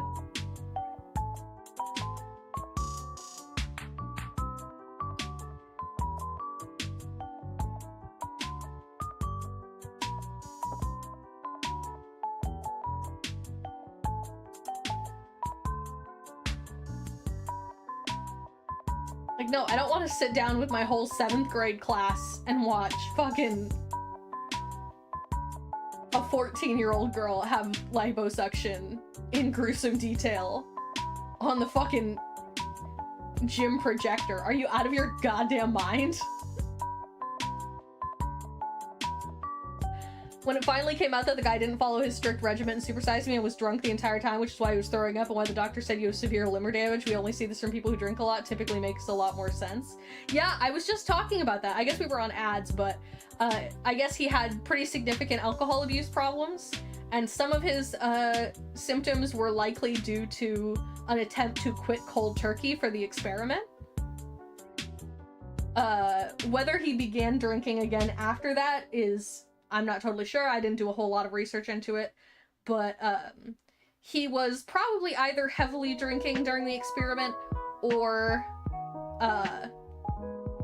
experiencing withdrawals from trying to just fully cut it off specifically for that experiment. Like, eating nothing but McDonald's is not going to destroy your liver in a month. It just isn't.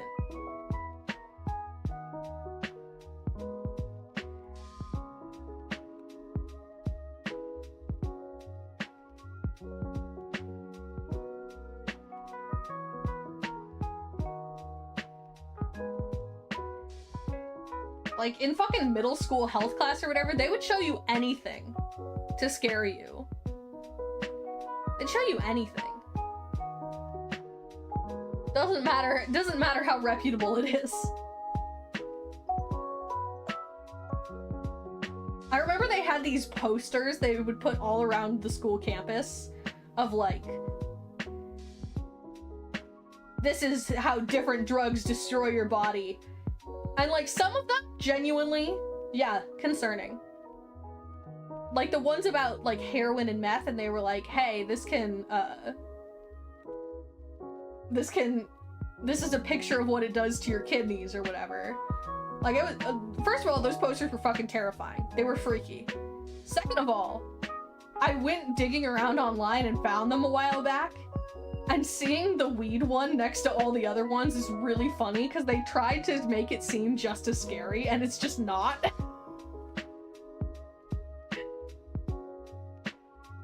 It's like permanent brain damage.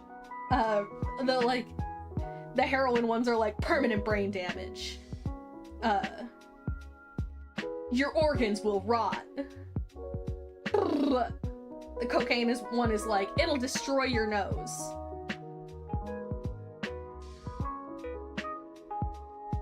It'll cause internal bleeding.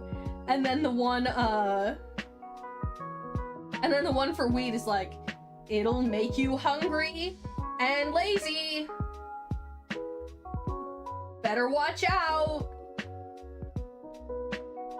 Better watch out. And it's really funny seeing it presented as if it's the same amount of scary. Low-key kind of want to buy one of those posters and put it on my wall now that I'm an adult. Specifically the weed one. I think that would be funny. Eating fast food isn't terribly bad for you. Like, yes, you're not getting a lot of nutrients from it, but as long as you know how to manage how much you're eating and don't overeat, you'll be fine. The guy I mentioned earlier who eats 2 to 3 Big Macs every day, he also exercises, but he eats almost nothing else but Big Macs. He's really fit, and he's like, this is proof that it's not about what you eat, but how much you're eating. You can get your calories from anywhere as long as you're not consuming excess calories and live a generally healthy life. But, yeah, like, it's better to eat well, because it's not all about caloric intake for health, but, like, there are other things at play, but eating fast food is not going to single-handedly make you obese. The hungry and lazy one is interesting because it is true, but it's not true for everyone. Yeah. And it's like, oh my god, let me see if I can find these posters, actually, because they're really funny. There's like a million versions of these posters, but there's a very specific set that my school had. Let's see.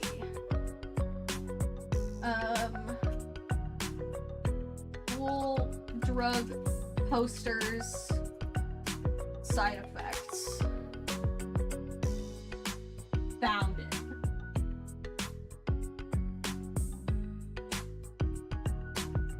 I found them.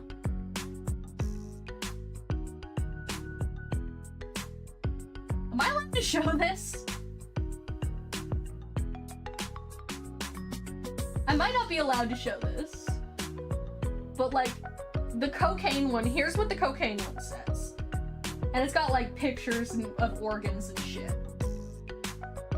Brain damage, addiction and stroke, blurred vision, nose damage and deformity, sore throat, respiratory failure, heart attack, liver disease, liver cancer, nausea, cramps, high blood pressure. That's the cocaine one. And here's the methamphetamine one.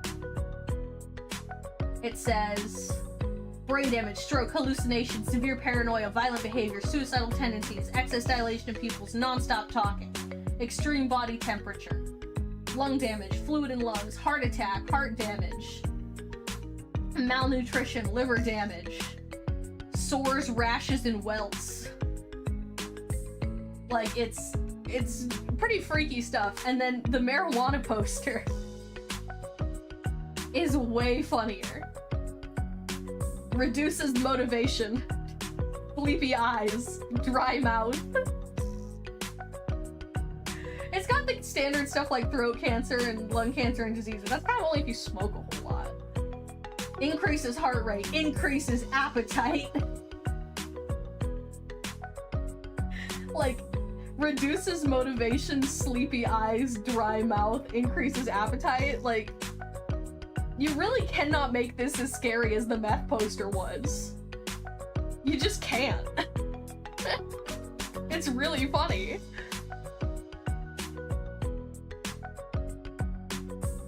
An interesting ad that I keep getting is that stop vaping one, where it's like all of those taxidermy animals talking about how some vapes contain formaldehyde, but if you actually look into it, they don't really, and if they do, it's a very small, almost untraceable amount, because it's just something that shows up while preparing things.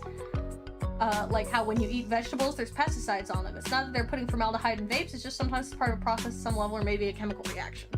You should quit vaping though, there's plenty of other nasty shit in there, but formaldehyde, I don't know.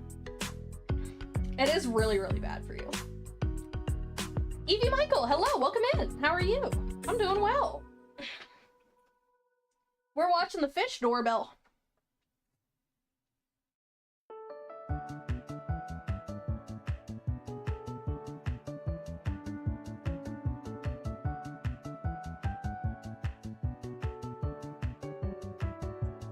Okay, have you guys heard about that thing where it's like chewing tobacco, but it's like the vaping equivalent?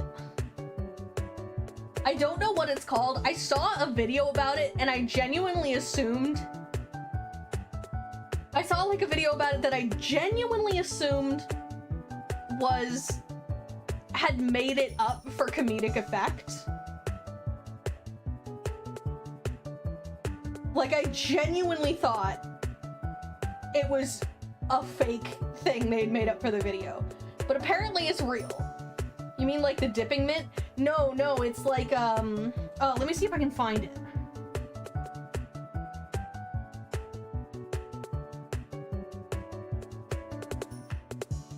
Nicotine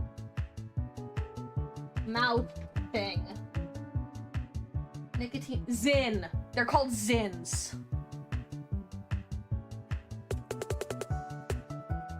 They're called Zyns. Zyn nicotine pouches.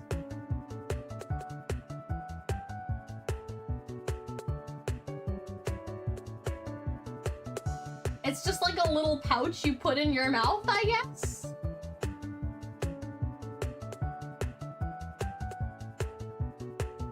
Like, what?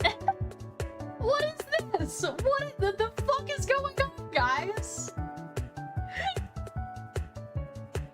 I very clearly remember when I was a kid, the DARE program, people once talked about the ingredients in cigarettes, and they were like, they put bunny brains in it, but the real information was during the process, sometimes wild animals are collected with the collection of tobacco using large machinery and usually sifted out.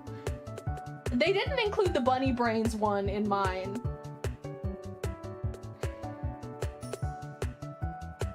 When I worked retail, no one would ever buy those. Apparently, they're getting very popular now. Here's an interesting one. Maine just passed a law stating that drugstores can no longer sell cigarettes. Interesting.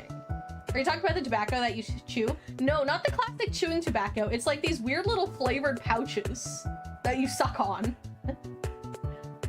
It's just like flavored nicotine that you suck on. Which is so bizarre. I never heard of those. I only heard of it recently, and at first I genuinely assumed it was a made-up product for a bit, until I saw it mentioned somewhere else, and I was like, wait, is this a real thing? Like, it's so ridiculous to me, I genuinely did not believe it could be real.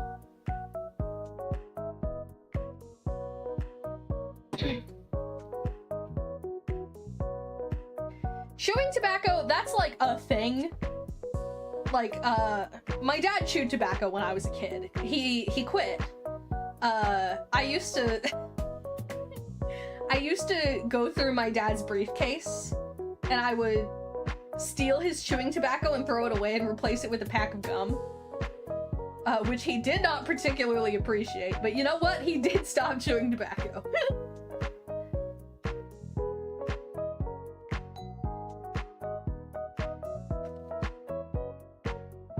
So, I'm not saying that was because of me, but I'm saying I might have helped. You did the right thing. Yeah, probably. I was a pretty small kid at the time. So I don't think I fully understood, like, it's not very nice to steal things from people and throw them away, because that's not a good thing to do. Things cost money, and throwing away other people's things is not very nice. But in that particular instance, it worked out.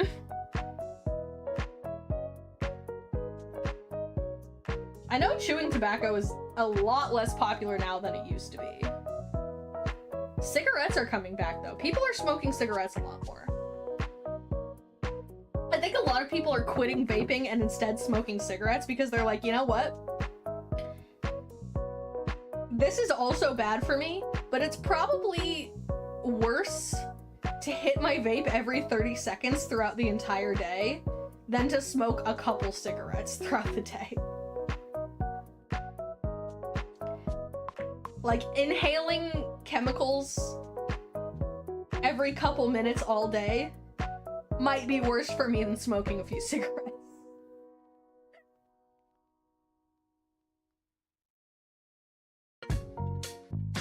I remember we had a rule at my house where if you found money in someone's pockets while doing their laundry, it was your money. So I made sure to volunteer to do laundry every single week. I would make a couple quarters here and there, but one time I found $200 in someone's pocket and I did not mention it, but the person noticed really quickly that they were missing $200. Yeah, I would hope so. What's your favorite game to play on stream? Oh man. I play a lot of games. We just finished playing Control. That was fun. I really like Stardew Valley. I have not played that recently, but I was talking earlier because I played so much Stardew Valley that doing a challenge run, like maybe a year 1 community center challenge or something, excuse me, would probably be a bit more of a fun way to go about it.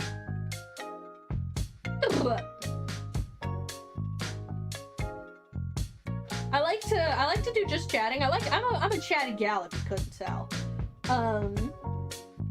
But I've also been doing a lot of Blender streams. I am an aspiring 3D artist, and I'm making VTuber models in Blender. And so I've been doing some co-working streams because it turns out people are really interested in seeing how that works.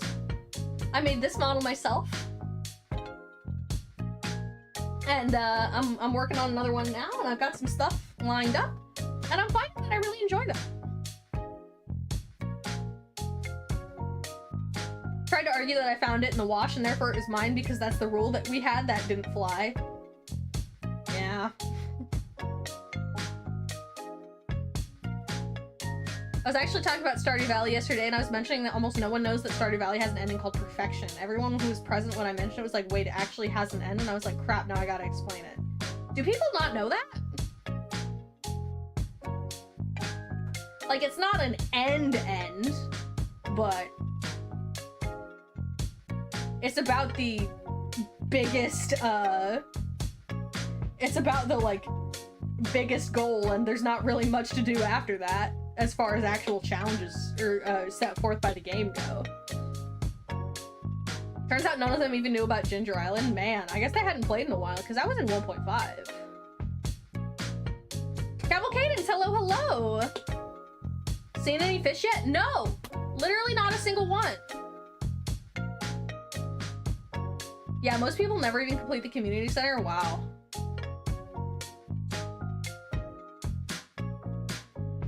Excuse me. I think only one person in my chat yesterday had ever completed the community center, but they didn't know that extra stuff was unlocked after you did that. Wow.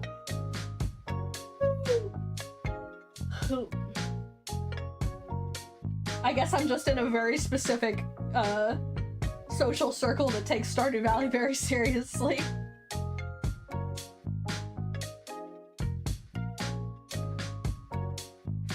You should check your Steam's friend list for people who have Stardew Valley and see how many have the complete community center achievement. Huh. Maybe. Yeah, no fish at the fish doorbell yet. Apparently it really picks up in April. Apparently that's like peak fish doorbell season.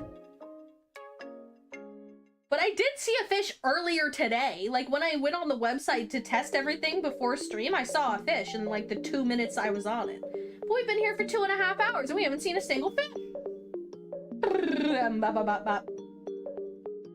I want to see the fish.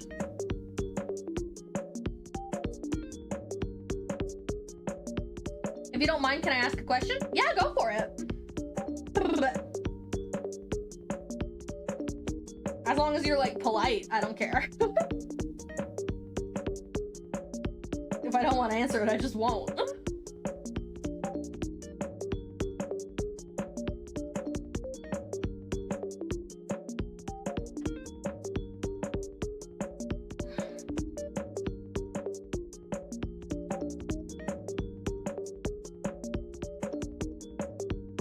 Honestly, this is nice to just hang out and get, no self-promo in my chat. Absolutely not. Nuh-uh. Nuh-uh. That is not a question. That is an advertisement.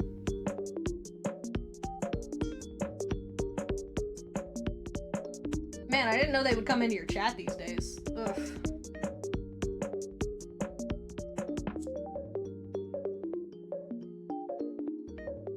It's over on the YouTube side.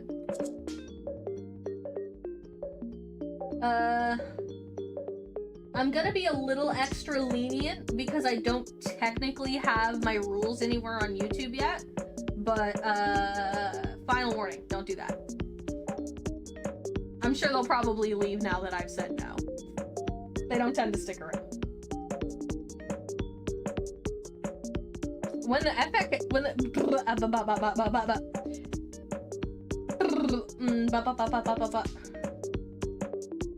when the art scammers message me on Twitter, what I typically do is I will send them back creepypasta images until they get angry or stop responding.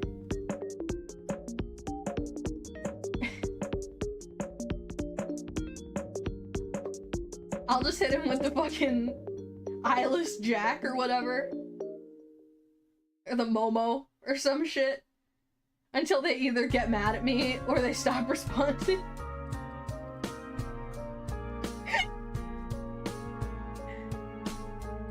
They don't like that.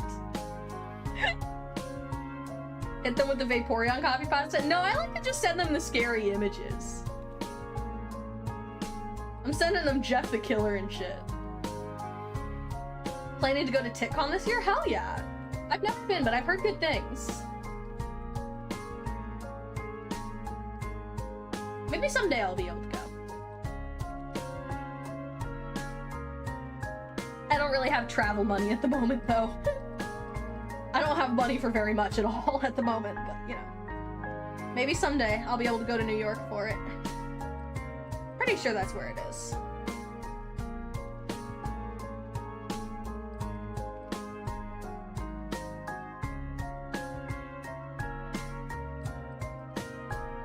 Okay. I'm analyzing this message mentally because I feel like it's trying to get me to say something. Accidentally. Fuck! Okay, you got me. You got me. I think it's in Nashville this year? Huh. I know they're based in New York, so I kind of assumed it was always in New York. I have a friend who works there.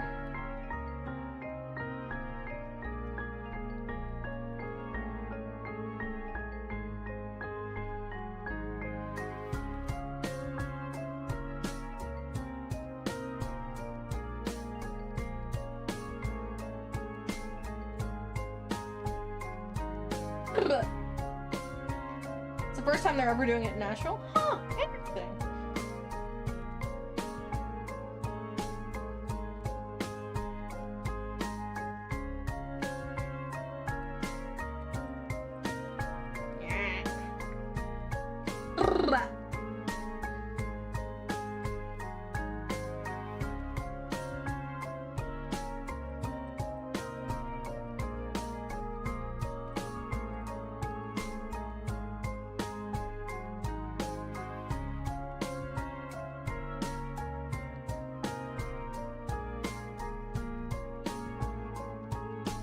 probably head out soon because I am kind of sleepy and I also need to make soup for my friend who's sick today. So if I want time to do that and nap, which I feel like I should probably do because, man, I'm weirdly tired. I will probably head out soon. We'll give it a few more minutes and see if we can catch a fish, though. I'll catch a fish. See if we can see a fish. If not, we will probably come back to this in a few weeks when we're more at the peak of fish doorbell season. Dude, I literally saw one this morning. I was on the website for like 2 minutes. And I saw a fish.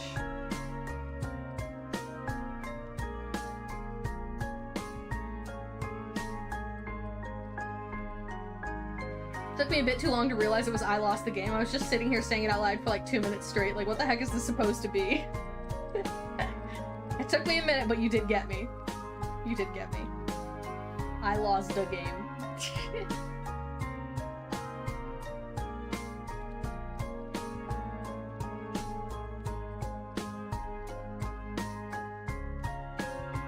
They got me too, had to share. Damn.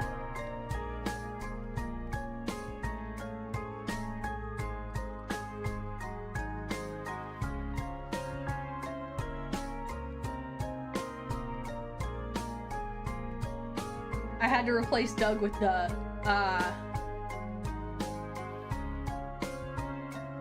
mean, you were saying game without a G?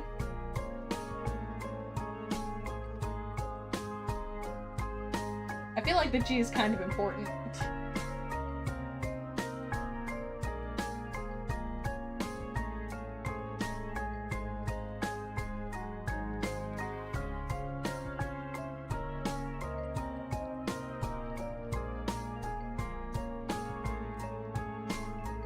Alright, I'm making some good progress on my sweater.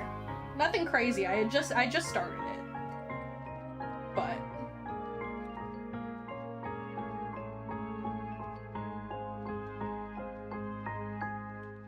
I will send you guys a picture when I have more to share. Right now it's kind of just a strip. A strip of crochet. I was saying Doug Aim, but it didn't sound like the game. I guess. I feel like removing the G wouldn't help, but I don't know, maybe that's just me.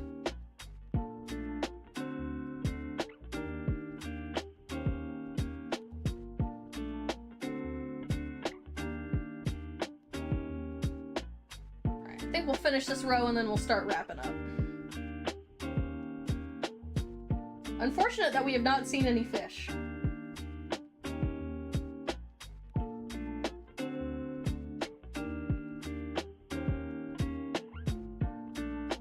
Oh well, 'tis how it goes. We'll do it again in April, and then I bet we'll see so many fish.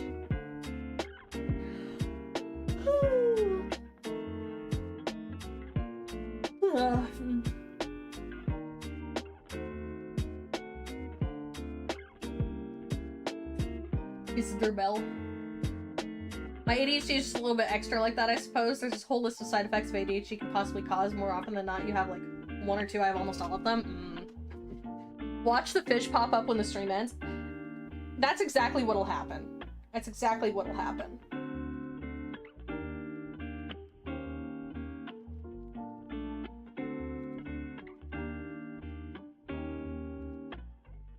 I will click end stream and immediately there will be a fish. And it'll be like the most rare, incredible fish ever.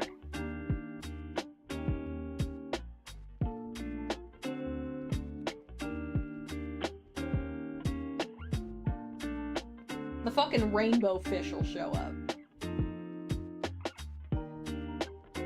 The hack to that is never ending the stream.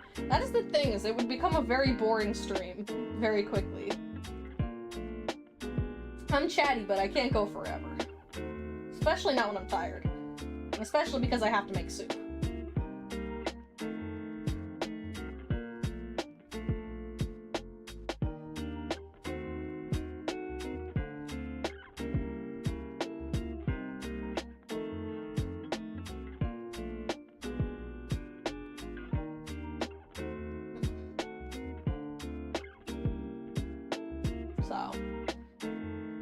Unfortunately, we'll be wrapping it up today. It's on the shorter end of my typical stream length, but you know, I wanted to do something. We haven't done a just chatting stream in a while.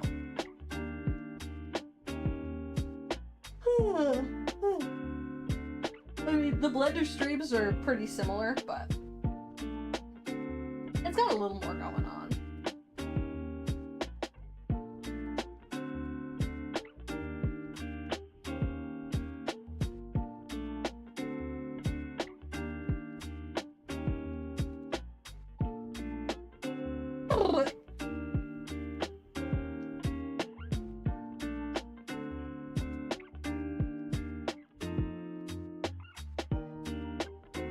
Sorry if you can hear me cracking all of my bones.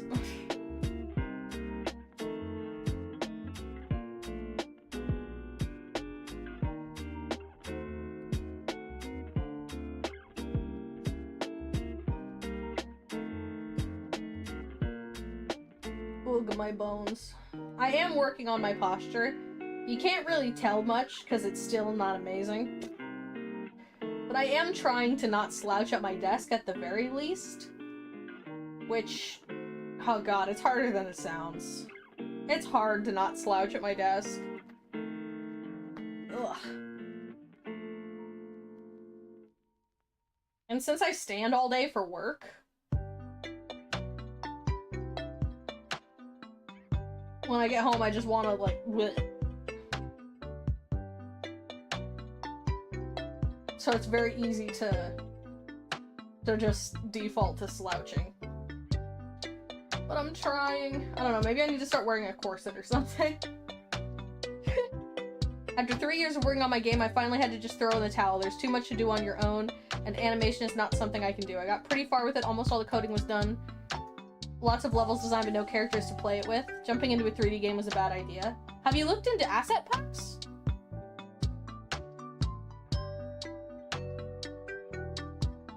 I know that's what a lot of amateur game developers do. It's a lot more realistic to start small.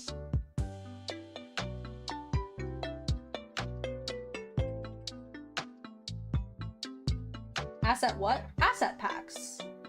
You can buy, like, people will sell, like, characters or animations or art, models, sounds, music. You can get pretty much anything.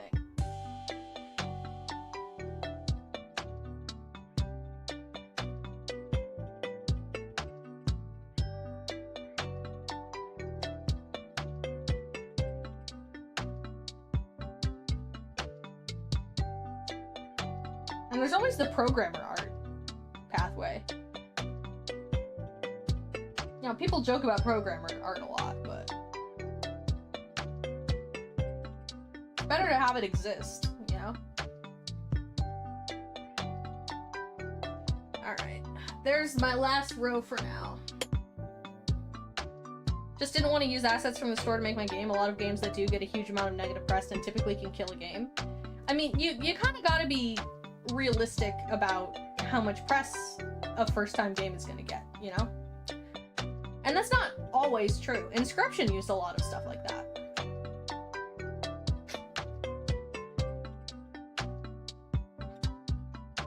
Like, there's a difference between just throwing random shit together and using asset packs. Getting Over It is made almost entirely with pre-made assets.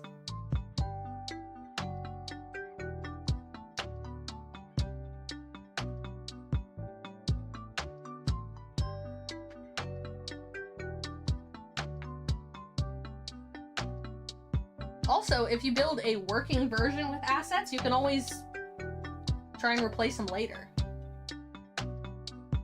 Speaking of Getting Over It, do you know about that developer's newest game called Baby Steps? No, I will probably not be playing it. To be completely honest with you, I'm not interested. But alrighty.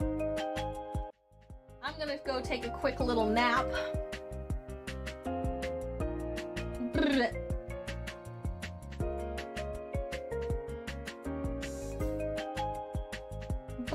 gonna take a quick little nap before I make my soup.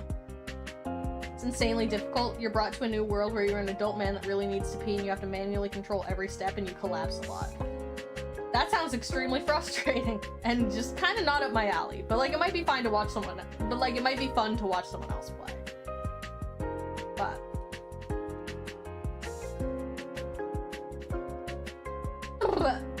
thanks for hanging out with me today, you guys. Always fun.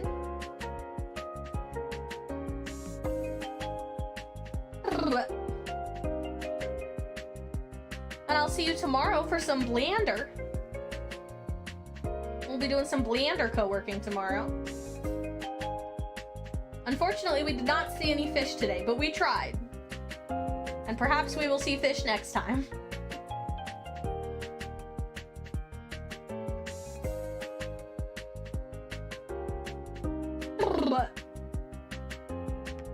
In the meantime, I hope you have a great rest of your day.